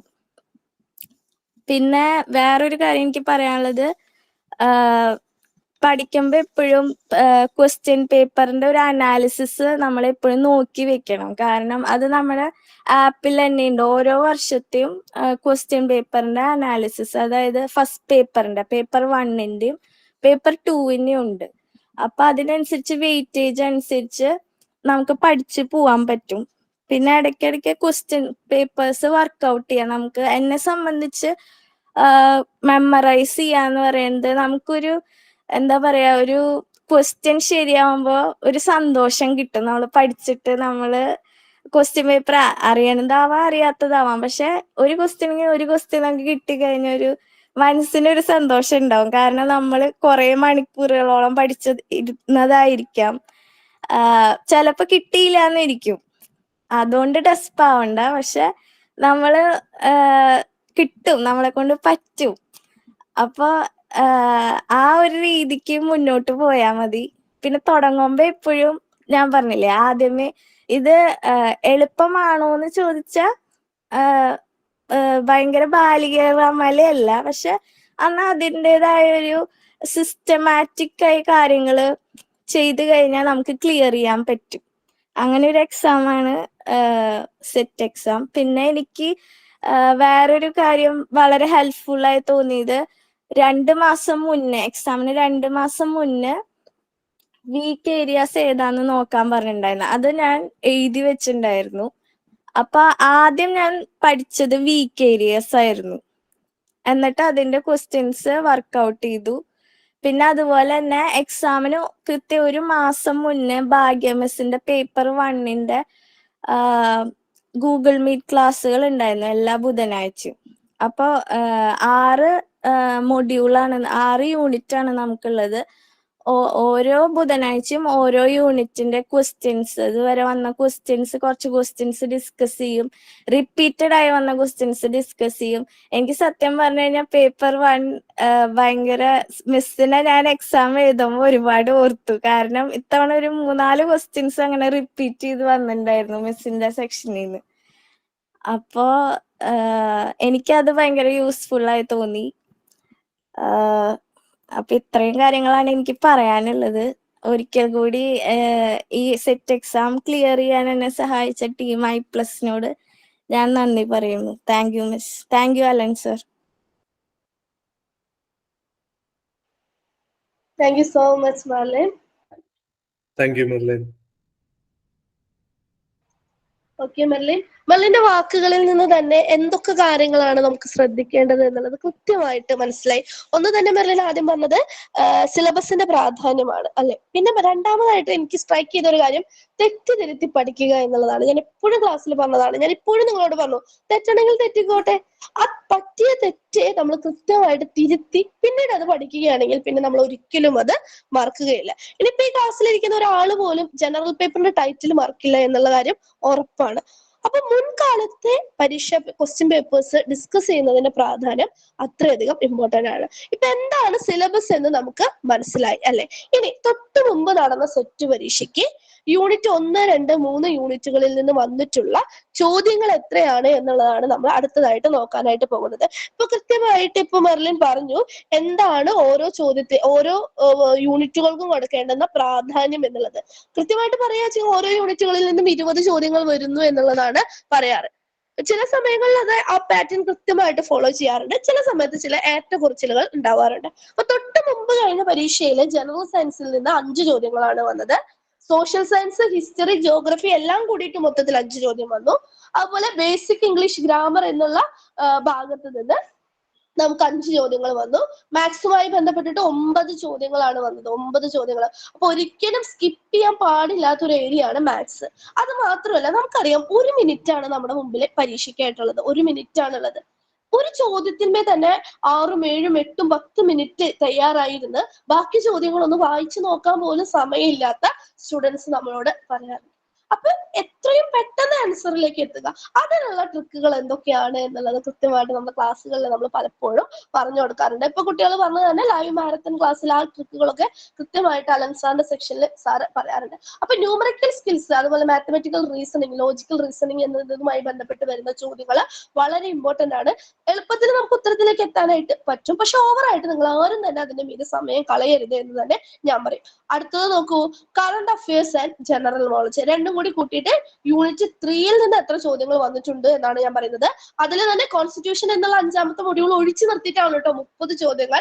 ഈ 30 ചോദ്യങ്ങളിൽ 5 ചോദ്യങ്ങൾ എന്ന് പറയുന്നത് എൻവയോൺമെന്റുമായി ബന്ധപ്പെട്ടിട്ട് നമുക്ക് പഠിക്കാനുള്ള ഏറ്റവും ബേസ് തിയറിയുമായി ബന്ധപ്പെട്ട് ജനറൽ നോളജ് എന്ന രീതിയിൽ നമ്മൾ അറിഞ്ഞിരിക്കേണ്ട കാര്യങ്ങളിൽ നിന്ന് ധാരാളം ചോദ്യങ്ങൾ കഴിഞ്ഞ പ്രാവശ്യത്തെ പരീക്ഷയ്ക്ക് വന്നിട്ടുണ്ട്. അപ്പൊ കറണ്ട് അഫയേഴ്സും ജനറൽ നോളജും നമ്മൾ ഒരിക്കലും സ്കിപ്പ് ചെയ്യാൻ പാടില്ല. അതുകൊണ്ട് തന്നെ I+ന്റെ ക്ലാസ്സിൽ എപ്പോഴും എല്ലാ മാസത്തെയും പ്രധാനപ്പെട്ട കാര്യങ്ങളെല്ലാം അടങ്ങുന്ന വന്ന ഒരു നോട്ടും അതുപോലെ തന്നെ ഏറ്റവും പ്രധാനപ്പെട്ട 30 ചോദ്യങ്ങൾ 10 ചോദ്യങ്ങളായിട്ടുള്ള വീഡിയോ ക്ലാസ് നമ്മൾ കൃത്യമായിട്ട് ഉൾപ്പെടുത്താറുണ്ട്. അത് വേറെ ഒന്നും കൊണ്ടുമല്ല, അത് കറണ്ട് അഫയേഴ്സിന്റെ പ്രാധാന്യം എത്രത്തോളം ഉണ്ട്, സെറ്റ് എക്സാമിനെ സംബന്ധിച്ച് എത്രത്തോളം ഉണ്ട് എന്നുള്ളത് ബോധ്യമായതുകൊണ്ടാണ്. ഇനി കോൺസ്റ്റിറ്റ്യൂഷൻ ഓഫ് ഇന്ത്യ ആണ്. ഏറ്റവും ബേസിക് ആയിട്ട് കുറച്ച് കാര്യങ്ങൾ പഠിച്ചു വെക്കുക. അതിൽ നിന്ന് മാത്രമാണ് ചോദ്യങ്ങൾ വരാറുള്ളൂ. അത് തന്നെ റിപ്പീറ്റ് ചെയ്തിട്ടും വരാറുണ്ട്. അപ്പൊ കഴിഞ്ഞ പരീക്ഷയ്ക്ക് 4 ചോദ്യങ്ങളാണ് കോൺസ്റ്റിറ്റ്യൂഷനിൽ നിന്ന് വന്നത്. ഇനി യൂണിറ്റ് 4, 5, 6 എന്നതുമായി ബന്ധപ്പെട്ടിട്ട് ഫിലോസഫിക്കൽ ഫൗണ്ടേഷൻസിൽ നിന്ന് ഇപ്രാവശ്യം ചോദ്യങ്ങൾ കൂടുതലായിരുന്നു. 8 ചോദ്യങ്ങൾ വന്നു. സോഷ്യോളജിക്കൽ ഫൗണ്ടേഷനിൽ നിന്ന് 7 ചോദ്യങ്ങളാണ് വന്നത്. സൈക്കോളജി, ഇവിടെ മൊത്തം സൈക്കോളജി തിയറിയുമായി ബന്ധപ്പെട്ടിട്ടുള്ള ലേണിംഗ് തിയറിയും ഒക്കെ നമ്മൾ ഇവിടെ സൈക്കോളജിയിൽ കൂട്ടിയിട്ടുണ്ട്. 16 ചോദ്യങ്ങളാണ് വന്നത്. ഈ 16 ചോദ്യങ്ങളിലെ ഭൂരിഭാഗം ചോദ്യങ്ങളും തിയറി, ആ തിയറി മുന്നോട്ട് വെച്ചിട്ടുള്ള വക്താവ് ആരാണ്, പ്രൊപ്പോണന്റ് ആരാണ് എന്നുള്ളതായിരുന്നു. ഇതിൽ 8 ചോദ്യങ്ങൾ അങ്ങനത്തെ ചോദ്യങ്ങളായിരുന്നു. അപ്പൊ എത്ര എളുപ്പത്തിൽ നമുക്ക് 8 മാർക്ക് സ്കോർ ചെയ്യാന്ന് നോക്കൂ നിങ്ങള്. അതുപോലെ ഒരു തിയറി പഠിക്കുന്ന സമയത്ത് ഞാൻ എപ്പോഴും കുട്ടികളോട് പറയും, നമ്മൾ ഏത് തിയറി പഠിക്കുന്ന സമയത്തും നമ്മളൊരു ക്ലാസ് റൂമിനെ മനസ്സിൽ കാണണം. ആ ഒരു രീതിയിൽ നമ്മളത് പഠിക്കാനായിട്ട് ശ്രമിക്കണം. അതുപോലെ എപ്പോഴും പറയുന്ന ഒരു കാര്യമാണ്, കുഞ്ഞു കുഞ്ഞു നോട്ടായിട്ട് എഴുതുക. വീഡിയോ ക്ലാസ് കാണുന്നു, അല്ലെങ്കിൽ നിങ്ങൾ ഒരു തിയറി പഠിക്കുകയാണ്, നിങ്ങളുടെ കയ്യിലുള്ള നോട്ട്ബുക്കിൽ നിങ്ങളൊരു ബേസിക് ടെസ്റ്റ്, നിങ്ങളുടെ BEdന്റെ നോട്ട് നിങ്ങൾ നോക്കുന്നുണ്ട് എങ്കിലും വേറൊരു നോട്ടിൽ കുഞ്ഞു കുഞ്ഞു പോയിന്റുകളായിട്ട് എഴുതി വെക്കുക. BEd നോട്ടിൽ നമ്മൾ എന്തോരം യൂണിവേഴ്സിറ്റി എക്സാമിനെ തിയറി പോലെ സബ്ജക്റ്റീവ് ആയിട്ട് എക്സാം എഴുതാനുള്ള കുറെ കാര്യങ്ങൾ നമ്മൾ എഴുതി വെച്ചിട്ടുണ്ടാവും. അതൊക്കെ പരീക്ഷയ്ക്ക് തൊട്ട് മുമ്പുള്ള ക്വിക്ക് റിവിഷന് നമ്മളെ ഹെൽപ്പ് ചെയ്യില്ല. നമ്മൾ കുഞ്ഞു കുഞ്ഞു പോയിന്റുകളായിട്ട് എഴുതി വെക്കുന്ന കാര്യങ്ങളാണ് പരീക്ഷയ്ക്ക് തൊട്ട് മുമ്പുള്ള റിവിഷനെ നമ്മളെ ഏറ്റവും കൂടുതൽ സഹായിക്കാം. അതുകൊണ്ട് നോട്ട് എഴുതുന്നതിന് വളരെ പ്രാധാന്യമുണ്ട്. എന്റെ കയ്യിൽ BEdന്റെ നോട്ട് ഉണ്ട് എന്ന് പറഞ്ഞിരിക്കുന്നതും ഇതും തമ്മിലുള്ള വ്യത്യാസമാണ്. BEd എക്സാം എന്ന് പറയുന്നത് യൂണിവേഴ്സിറ്റി എക്സാം എന്ന് പറയുന്നത് സബ്ജക്റ്റീവ് ആയിട്ടുള്ള എക്സാം ആണ്. ഒരുപാട് കാര്യങ്ങൾ, ഡിസ്ക്രിപ്റ്റീവ് ആയിട്ട് ഒരുപാട് കാര്യങ്ങൾ നമുക്ക് എഴുതാനുണ്ട്. പക്ഷെ അതിൽ നിന്നും മൈന്യൂട്ട് ആയിട്ടുള്ള പോയിന്റുകൾ മാത്രം ഉൾക്കൊള്ളിച്ചുകൊണ്ടുള്ള പരീക്ഷയാണ് സെറ്റ് പരീക്ഷ എന്ന് പറയുന്നത്. അതുപോലെ ടീച്ചിങ്ങിൽ നിന്ന് 7 ചോദ്യങ്ങളാണ്. ഇവാലുവേഷനിൽ നിന്ന് മാത്രം 6 ചോദ്യങ്ങൾ വന്നു. ICT-യിൽ നിന്ന് ഇപ്രാവശ്യം ചോദ്യങ്ങൾ കൂടുതലാണ്. സാധാരണ 5 ചോദ്യങ്ങളാണ് വരാറുള്ളത്. ഇപ്രാവശ്യം 7 ചോദ്യങ്ങളാണ് വന്നത്. റിസർച്ചിനെ മുൻനിർത്തി 4 ചോദ്യങ്ങൾ. കമ്മ്യൂണിക്കേഷനിൽ നിന്ന് ഇപ്രാവശ്യം താരതമ്യ ചോദ്യങ്ങൾ കുറവായിരുന്നു. 3 ചോദ്യങ്ങളാണ് വന്നത്. അഡ്മിനിസ്ട്രേഷനെ മുൻനിർത്തി 4 ചോദ്യങ്ങൾ വന്നു. ഇപ്പൊ ഏകദേശം ഓരോ ഏരിയയ്ക്കും എത്രത്തോളം പ്രാധാന്യം കൊടുക്കണം എന്നുള്ളതിനെ കുറിച്ചിട്ട് നിങ്ങൾക്ക് ഏകദേശ ധാരണ കിട്ടിയിട്ടുണ്ടായിരുന്നു. ഇത് കഴിഞ്ഞ പ്രാവശ്യം നടന്ന പരീക്ഷയെ മുൻനിർത്തിക്കൊണ്ടുള്ള അവലോകനാണ്. അപ്പൊ ഇതുമായി ബന്ധപ്പെട്ടിട്ട് ഇപ്പൊ നമുക്ക് ഏറ്റവും കൂടുതൽ പ്രാധാന്യം ഏതിനൊക്കെ കൊടുക്കണം എന്നതിനെ പറ്റിയിട്ട് ഏകദേശ ധാരണ നിങ്ങൾക്ക് വന്നിട്ടുണ്ടായിരിക്കും. അപ്പൊ നമ്മുടെ കൂടെ നമ്മുടെ വിന്നിങ് സ്ട്രാറ്റജീസ് ഷെയർ ചെയ്യാനായിട്ട് സൗഭർണികയുണ്ട്. കഴിഞ്ഞ പ്രാവശ്യം കൊമേഴ്സിലെ സെറ്റ് നേടിയിട്ടുള്ള I+ന്റെ കൂടെ പഠിച്ച് സെറ്റ് നേടിയിട്ടുള്ള വിദ്യാർത്ഥിയാണ് സൗഭർണിക. അപ്പൊ എങ്ങനെയാണ് പഠിച്ചത് തുടങ്ങിയ കാര്യങ്ങൾ ഷെയർ ചെയ്യാനായിട്ട് ഞാൻ സൗഭർണികയെ ക്ഷണിക്കുകയാണ്.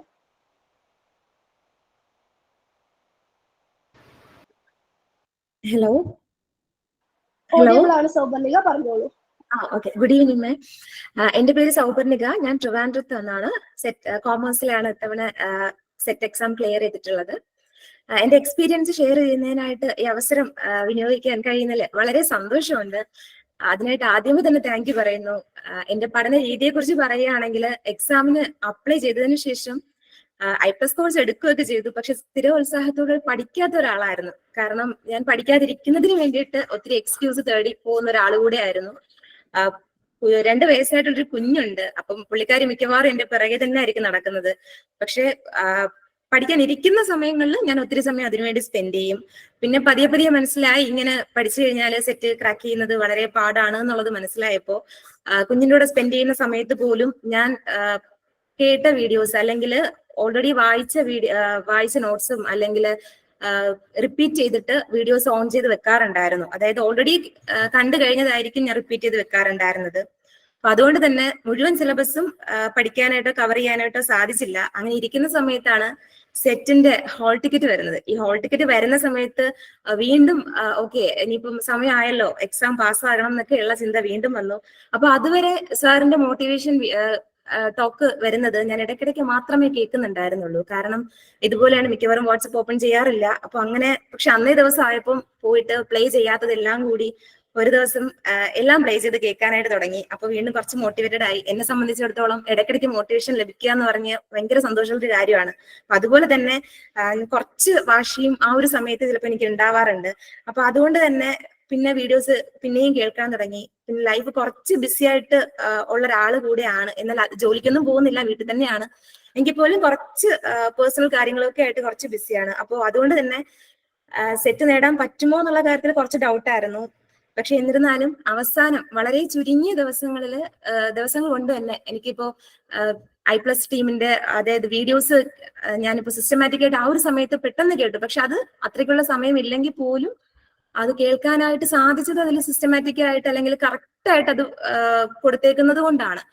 അപ്പോ അതുകൊണ്ട് തന്നെ എനിക്ക് ഞാൻ I+ ടീമിനോട് വളരെയധികം കടപ്പെട്ടിരിക്കുന്നു. അത് എനിക്ക് 1 വീക്ക് കൊണ്ടൊക്കെയാണ് ഞാനത് കേൾക്കുന്നത്. 1 വീക്ക് എടുത്തിട്ടില്ല. മാക്സിമം PYQs ചെയ്തു.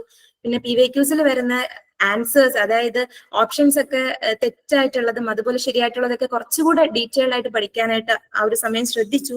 പിന്നെ കൂടുതലും കേൾക്കുകയാണ് ചെയ്തത്. പിന്നെ ഓൾറെഡി സാർ എപ്പോഴും പറയുന്നതാണ് PYQs ചെയ്യുന്ന കാര്യം. അതുകൊണ്ട് തന്നെ പ്രിന്റ് എടുത്ത് വെച്ചിട്ടുണ്ടായിരുന്നു.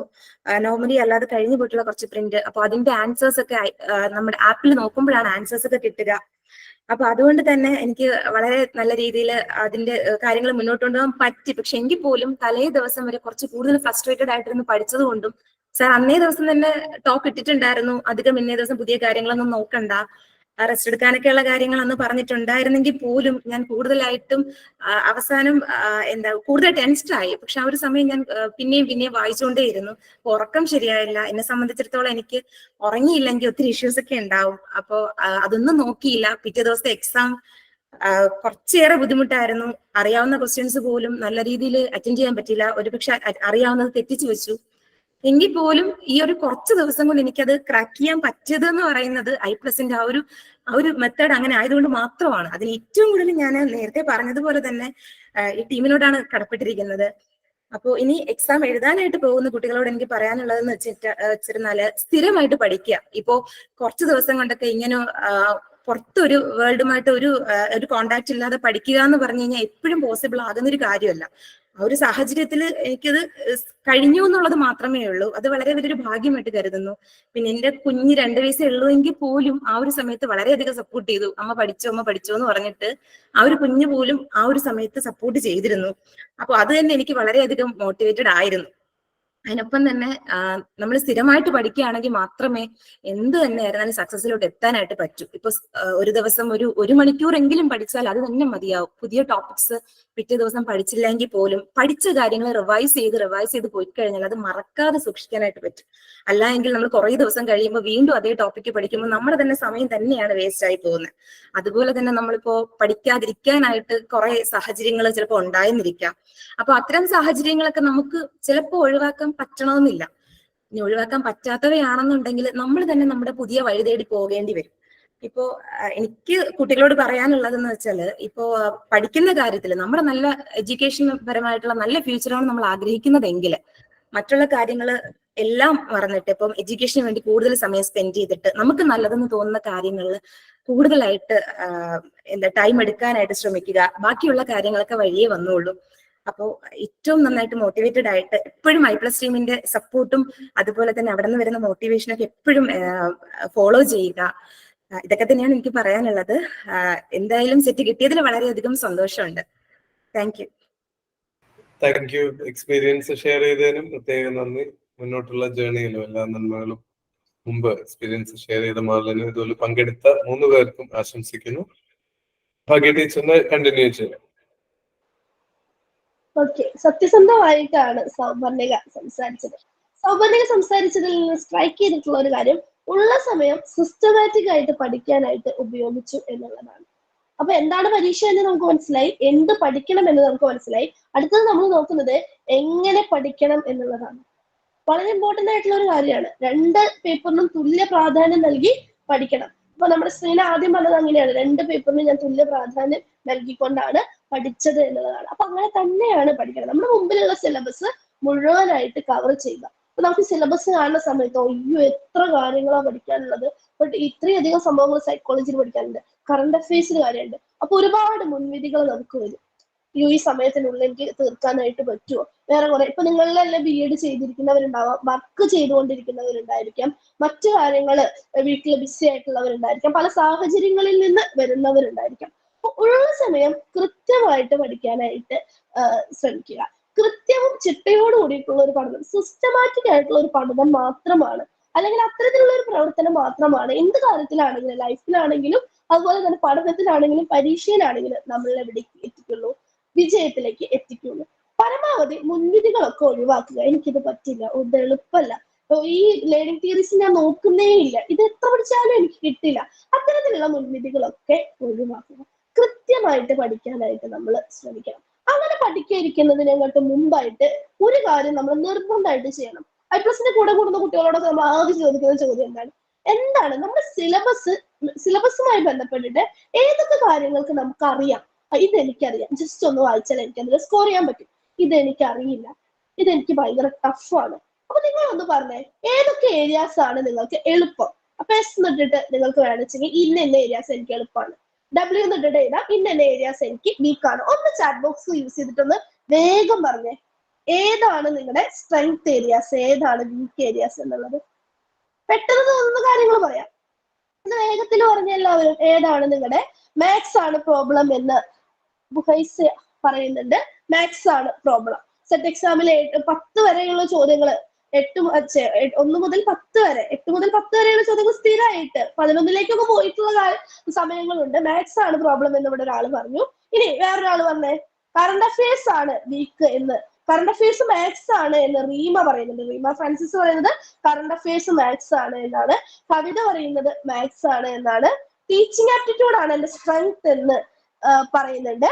പിന്നെ weak no patience for reading questions എനിക്ക് വായിച്ചുണ്ടാക്കാനായിട്ട് പേഷ്യൻസ് ഇല്ല എന്നൊരാൾ പറയുന്നുണ്ട്. കറണ്ട് അഫയേഴ്സ് സ്ട്രെങ്ത് മാത്സ് ആണെന്ന് ഒരാൾ പറയുന്നു. വീക്ക്നെസ് കറണ്ട് അഫയേഴ്സ് ആണ്. GK എന്ന് പറയുന്നുണ്ട്. ടീച്ചിങ് ആപ്റ്റിറ്റ്യൂഡ് സ്ട്രെങ്ത് ആണ് എന്ന് പറയുന്നത്. നിങ്ങൾ ആദ്യം ഉറപ്പിക്കേണ്ടത് നിങ്ങളുടെ സ്ട്രെങ്ത് ആയിട്ടുള്ള ഏരിയാസും വീക്ക് ആയിട്ടുള്ള ഏരിയാസ് എന്താണെന്നാണ്. ഇനി നമ്മുടെ മുമ്പിൽ ഒരു 120 ദിവസം വെച്ച് കഴിഞ്ഞാൽ 100 ദിവസം വീക്ക് ഏരിയാസിന് മാത്രം പ്രാധാന്യം കൊടുക്കണം എന്നുള്ളതല്ല ഞാൻ പറയുന്നത്. രണ്ടിനും തുല്യ പ്രാധാന്യം നമ്മൾ കൊടുക്കണം. പക്ഷെ വീക്ക് ഏരിയാസിൽ നിന്ന് പഠനം തുടങ്ങുകയാണെങ്കിൽ, അതിന് കുറച്ച് പ്രാധാന്യം നൽകുകയാണെങ്കിൽ ആ വീക്ക്നെസ് നമുക്കൊന്ന് സിമ്പിൾ ആക്കി എടുക്കാനായിട്ട് നമുക്ക് പറ്റും. അപ്പൊ മാത്സ് നിരന്തരമായിട്ട് ക്വസ്റ്റ്യൻസ് പ്രാക്ടീസ് ചെയ്യുക. ഒരേ പാറ്റേണിലുള്ള ക്വസ്റ്റ്യൻസ് ആണ് സ്ഥിരമായിട്ട് സെറ്റിന്റെ പരീക്ഷയ്ക്ക് ചോദിക്കാനുള്ളത്. അപ്പൊ മാത്സ് ഒരുപാട് പേര് പ്രശ്നമാണെന്ന് പറഞ്ഞു. ഇനി കറണ്ട് അഫയേഴ്സ് പ്രശ്നമുള്ള ഒരു ദിവസം നിങ്ങൾ 2 മണിക്കൂറാണ് പഠിക്കുന്നത് വെച്ചാൽ അതിലെ 1.25 മണിക്കൂറും കറണ്ട് അഫയേഴ്സിന് കൊടുക്കണമെന്ന് ഞാൻ പറയുന്നില്ല. കറണ്ട് അഫയേഴ്സിൽ നിന്ന് എത്ര ചോദ്യങ്ങളാണ് വരുന്നത് അതിനെ കുറിച്ച് വ്യക്തമായിട്ടുള്ള ഒരു ധാരണ ഉണ്ടായിരിക്കണം. ബാക്കി ചോദ്യങ്ങൾ അപ്പുറത്ത് കിടക്കുന്നുണ്ട്. 30 ചോദ്യങ്ങളോ 40 ചോദ്യങ്ങളാണ് കറണ്ട് അഫയേഴ്സിൽ നിന്ന് വരിക. ബാക്കിയുള്ള ചോദ്യങ്ങൾ മുഴുവൻ ഇതര വിഷയങ്ങൾ ഇതര ടോപ്പിക്കുകളുമായി ബന്ധപ്പെട്ടിട്ടുള്ളതാണ്. അപ്പൊ അതും കൂടി നമ്മൾ പഠിക്കണം. അപ്പൊ വീക്ക്നെസ് എന്താണ് എന്ന് അറിഞ്ഞു വെച്ച് അതിനൊരു സ്വല്പം പ്രാധാന്യം, ഇപ്പൊ ഒരു 10-ല് ഒരു 4-5% എന്തിനെ വീക്ക്നെസ്സിനെ കുറിച്ച് പ്രാധാന്യം നൽകിക്കൊണ്ട് നിങ്ങൾ പഠിക്കാനായിട്ട് ശ്രമിക്കുക. സ്ട്രെങ്ത് എന്താണ് എന്നുള്ളത് അറിയാം. പക്ഷെ ഈ സ്ട്രെങ്ത് ഏരിയാസ് ഒക്കെ ഒരു വട്ടം റിവിഷൻ ചെയ്തിട്ടുണ്ട് എന്നുള്ള കാര്യം നിങ്ങൾ നിർബന്ധമായിട്ടും ഉറപ്പുവരുത്തണം. അപ്പൊ എന്താണ് സ്ട്രെങ്ത് എന്താണ് വീക്ക്നെസ് എന്നതിനെ പറ്റിയിട്ട് സിലബസ് നോക്കി ഒരു പുസ്തകത്തിലെ സ്ട്രെങ്ത് ഏരിയാസും വീക്ക് ഏരിയാസും കൃത്യമായിട്ട് എഴുതുക. എന്നിട്ട് നിങ്ങൾക്ക് സ്ട്രെങ്ത് ഏരിയാസ് റിവിഷൻ ചെയ്തൊന്ന് സമാധാനമായിട്ട് ഇന്നത്തെ വേണമെങ്കിൽ വീക്ക് ഏരിയാസിലേക്ക് കുറച്ചധികം സമയം എടുത്തിട്ട് നമുക്ക് പഠിക്കാനായിട്ട് പറ്റും. ഞാൻ എപ്പോഴും ചെയ്യുന്ന ഒരു കാര്യം എന്താണെന്ന് അറിയുമോ, സിലബസിലെ ഓരോ ടോപ്പിക്ക് പഠിച്ചു കഴിഞ്ഞാൽ ഒരു കളർ പെൻ എടുത്തിട്ട് അതിന്റെ മീതൊരു ടിക്ക് ഇടും. ചിലപ്പോൾ ഫൈനൽ എക്സാം ആകുമ്പോഴേക്കും 4-5 കളർ കൊണ്ട് ഞാൻ അത് ടിക്ക് ഇട്ടിട്ടുണ്ടാവും. അതായത് വീണ്ടും വീണ്ടും റിവിഷൻ ചെയ്യുന്ന സമയത്ത് എപ്പോഴും പറയുന്ന ഒരു കാര്യമാണ്, എങ്ങനെ പഠിക്കണം എന്നുള്ള സമയത്ത് നമുക്കൊരു കൃത്യമായിട്ടുള്ള ഒരു ഡെയിലി റുട്ടീൻ ഉണ്ടായിരിക്കണം. ഒരു ദിവസം എനിക്ക് ഇത്ര മണിക്കൂറേ പഠിക്കാനായിട്ട് പറ്റുള്ളൂ. പക്ഷെ ആ ഉള്ള സമയം കൃത്യമായിട്ട് വിനിയോഗിക്കാനായിട്ട് നമ്മൾ ശ്രമിക്കണം. അപ്പൊ നമ്മുടെ ഒരു ഫോർമാറ്റ് എന്ന് പറയുന്നത് നമ്മുടെ നോട്ട് കൃത്യമായിട്ട് നമ്മൾ കൊടുത്തിട്ടുണ്ടാവും. അതിൽ ഏറ്റവും ഇമ്പോർട്ടന്റ് ആയിട്ടുള്ള പോയിന്റുകൾ ഏറ്റവും ബ്രീഫ് ആയിട്ട് നമ്മൾ വീഡിയോ ക്ലാസ്സിൽ ഉൾപ്പെടുത്താറുണ്ട്. ഈ കാര്യങ്ങൾ ചിലർക്ക് നോട്ട് എഴുതാനായിട്ട് സാഹചര്യം ഉണ്ടായിരിക്കില്ല, കേട്ടിട്ടാണ് ചിലർ പഠിക്കുക. അപ്പൊ ആ വീഡിയോ ഒന്ന് പോസ് ചെയ്തിട്ട് ഇപ്പൊ എന്താണ് സാറ് ടീച്ചർ പറഞ്ഞത് അതൊന്ന് പറഞ്ഞു നോക്കുക. അങ്ങനെയുള്ള ഒരു കാര്യം ചെയ്യുന്ന കുട്ടികൾ നമ്മളോട് അഭിപ്രായങ്ങൾ അവരുടെ പരീക്ഷ എഴുതിയിട്ടുള്ള അല്ലെങ്കിൽ അത്തരത്തിൽ പഠിച്ചിട്ടുള്ള കാര്യങ്ങൾ ഷെയർ ചെയ്തിട്ടുണ്ട്. അപ്പൊ ഞാൻ എപ്പോഴും പറയുന്ന ഒരു കാര്യം കുഞ്ഞു കുഞ്ഞു പോയിന്റുകളായിട്ട് നോട്ട് എഴുതി പഠിക്കുക എന്നുള്ളതാണ്. ഇനി നോട്ട് എഴുതി നിങ്ങൾ പഠിച്ചു, എല്ലാത്തിലൂടെയും ഒന്ന് കടന്നു പോകാനായിട്ട് ശ്രമിക്കണം. ഒരു വട്ടം പരീക്ഷയ്ക്ക് ഇന്റലിജൻസുമായി ബന്ധപ്പെട്ടിട്ട് 6 ചോദ്യങ്ങൾ വന്നു. ഈ ഇന്റലിജൻസ് എന്നുള്ള ടോപ്പിക്ക് സിലബസിലൂടെ കടന്നു പോകുന്ന സമയത്ത് ഒരു മൂലയിലെ എൻഡിൽ കിടക്കുന്ന ടോപ്പിക്കാണ്. അത് വിട്ടിട്ടുള്ള ഒരാൾക്ക് ഈ 6 മാർക്കും പോകും. അപ്പൊ അങ്ങനെയാണ് സെറ്റിന്റെ പരീക്ഷയ്ക്ക് പലപ്പോഴും ട്രിക്കി ആയിട്ടുള്ള കാര്യങ്ങളിൽ നിന്ന് ചോദ്യങ്ങൾ വരിക. ഇനി നിങ്ങൾ കൃത്യമായിട്ട് സിലബസ് നോക്കി വീഡിയോ ക്ലാസ് കണ്ടു, അല്ലെങ്കിൽ നിങ്ങളുടെ സ്ട്രാറ്റജി ഉപയോഗിച്ച് നിങ്ങൾ പഠിച്ചു, റിവിഷൻ ചെയ്തു പഠിച്ചു എന്ന് വിചാരിക്കുക. പ്രോപ്പർ ആയിട്ടുള്ള റിവിഷൻ ചെയ്തില്ലെങ്കിൽ എന്തുണ്ടാവും അറിയോ, ഒരു ചോദ്യം കാണും. ഈ ഒരു സാഹചര്യത്തിലൂടെ പരീക്ഷ എഴുതിയിട്ട് കടന്നു പോയിരിക്കുന്നവരുണ്ട് ഒന്ന് പറയണേ. ABCD എന്നുള്ള ഓപ്ഷൻസ് കണ്ടു.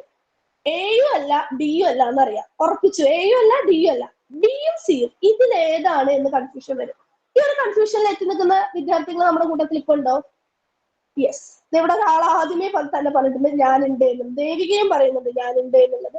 അപ്പൊ ഇതിന്റെ പ്രശ്നം എന്താണെന്ന് അറിയോ? നിങ്ങൾ പഠിച്ചിട്ടുണ്ടാവും, നിങ്ങൾ സിലബസ് നോക്കിയിട്ടുണ്ടാവും, നിങ്ങൾ ക്വസ്റ്റ്യൻ പേപ്പർ നോക്കിയിട്ടുണ്ടാവും, പക്ഷെ പ്രോപ്പർ ആയിട്ടുള്ള റിവിഷൻ അവിടെ നടന്നിട്ടില്ല. അപ്പൊ എയും അല്ല ഡിയും അല്ല എന്ന് പറയുന്ന വെച്ചാൽ നിങ്ങൾ പഠിച്ചിട്ടുണ്ട്, ഇത് രണ്ടും തെറ്റാണെന്ന് അറിയണമെന്ന് വെച്ചാൽ നിങ്ങൾ പഠിച്ചിട്ടുണ്ട്. ബിയിലും സിയിലെയും ഏതാണ് എന്ന് അറിയണമെങ്കിൽ അവിടെ എന്ത് വേണം? പഠനമല്ല വേണ്ടത്, അവിടെ റിവിഷൻ ആണ് വേണ്ടത്. അവിടെയാണ് ക്വസ്റ്റ്യൻ പേപ്പറുകളുടെ പ്രാധാന്യം. ഞാനിപ്പോ ഇതിപ്പോ നമ്മളോട് ഒരു കുട്ടി ഷെയർ ചെയ്തു മുൻകാല ചോദ്യപേപ്പറിലുള്ള ചോദ്യങ്ങൾ ആവർത്തിച്ചു എന്ന്. അത് നിർബന്ധം എപ്പോഴും വരുന്നതാണ്. എത്ര ചോദ്യങ്ങളാണെന്ന് അറിയാം, ഒരേ പാറ്റേണിൽ ഒരേ കാര്യം തന്നെ പല രീതിയിൽ റിപ്പീറ്റേഷൻ വരിക. അവിടെയാണ് മുൻകാല ചോദ്യപേപ്പറുകളുടെ ഡിസ്കഷന് പ്രാധാന്യം വരുന്നത്. LBS സെന്ററിന്റെ സൈറ്റിൽ പോകുക, 2014 സിലബസ് മാറിയത് മുതലുള്ള എല്ലാ ചോദ്യപേപ്പറുകളും നിങ്ങൾക്ക് ഡൗൺലോഡ് ചെയ്ത് ഫോണിൽ PDF ആയിട്ട് ഡൗൺലോഡ് ചെയ്തെടുക്കാൻ പറ്റും. തൊട്ടപ്പുറത്ത് തന്നെ ആ ഒരു സൈറ്റിൽ തന്നെ ആൻസർ കീസും അവൈലബിൾ ആണ്.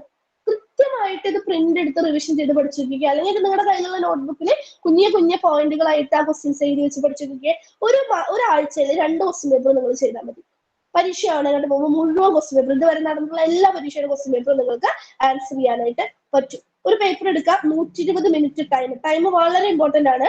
ഒരു ക്വസ്റ്റ്യൻ പേപ്പർ എടുക്കുക, 1 നമ്പറുടെ A ആണെങ്കിൽ A നോക്കുക, 120 മിനിറ്റിനുള്ള ആ പേപ്പർ ആൻസർ ചെയ്ത് കഴിക്കാനായിട്ട് പറ്റുമെങ്കിൽ നിങ്ങൾക്ക് പരീക്ഷ സമയത്ത് കൃത്യമായിട്ട് യൂട്ടിലൈസ് ചെയ്യാനായിട്ട് പറ്റും. അപ്പൊ ഡെയിലി പഠിക്കാനായിട്ട് ശ്രമിക്കുക.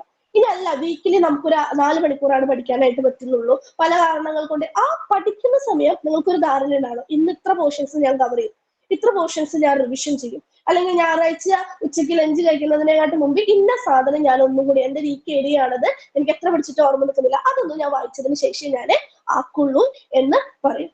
അപ്പൊ ഡെയിലി നിങ്ങൾക്ക് കൃത്യമായിട്ടുള്ള ധാരണ വേണം. നിങ്ങൾ പല രീതിയിൽ നോട്ട് ചെയ്ത് പഠിക്കുന്നവര്, ഉറക്കെ വായിച്ച് പഠിക്കുന്നവരുണ്ടായിരിക്കാം, സൈലന്റ് ആയിട്ട് പഠിക്കുന്നവരുണ്ടായിരിക്കാം.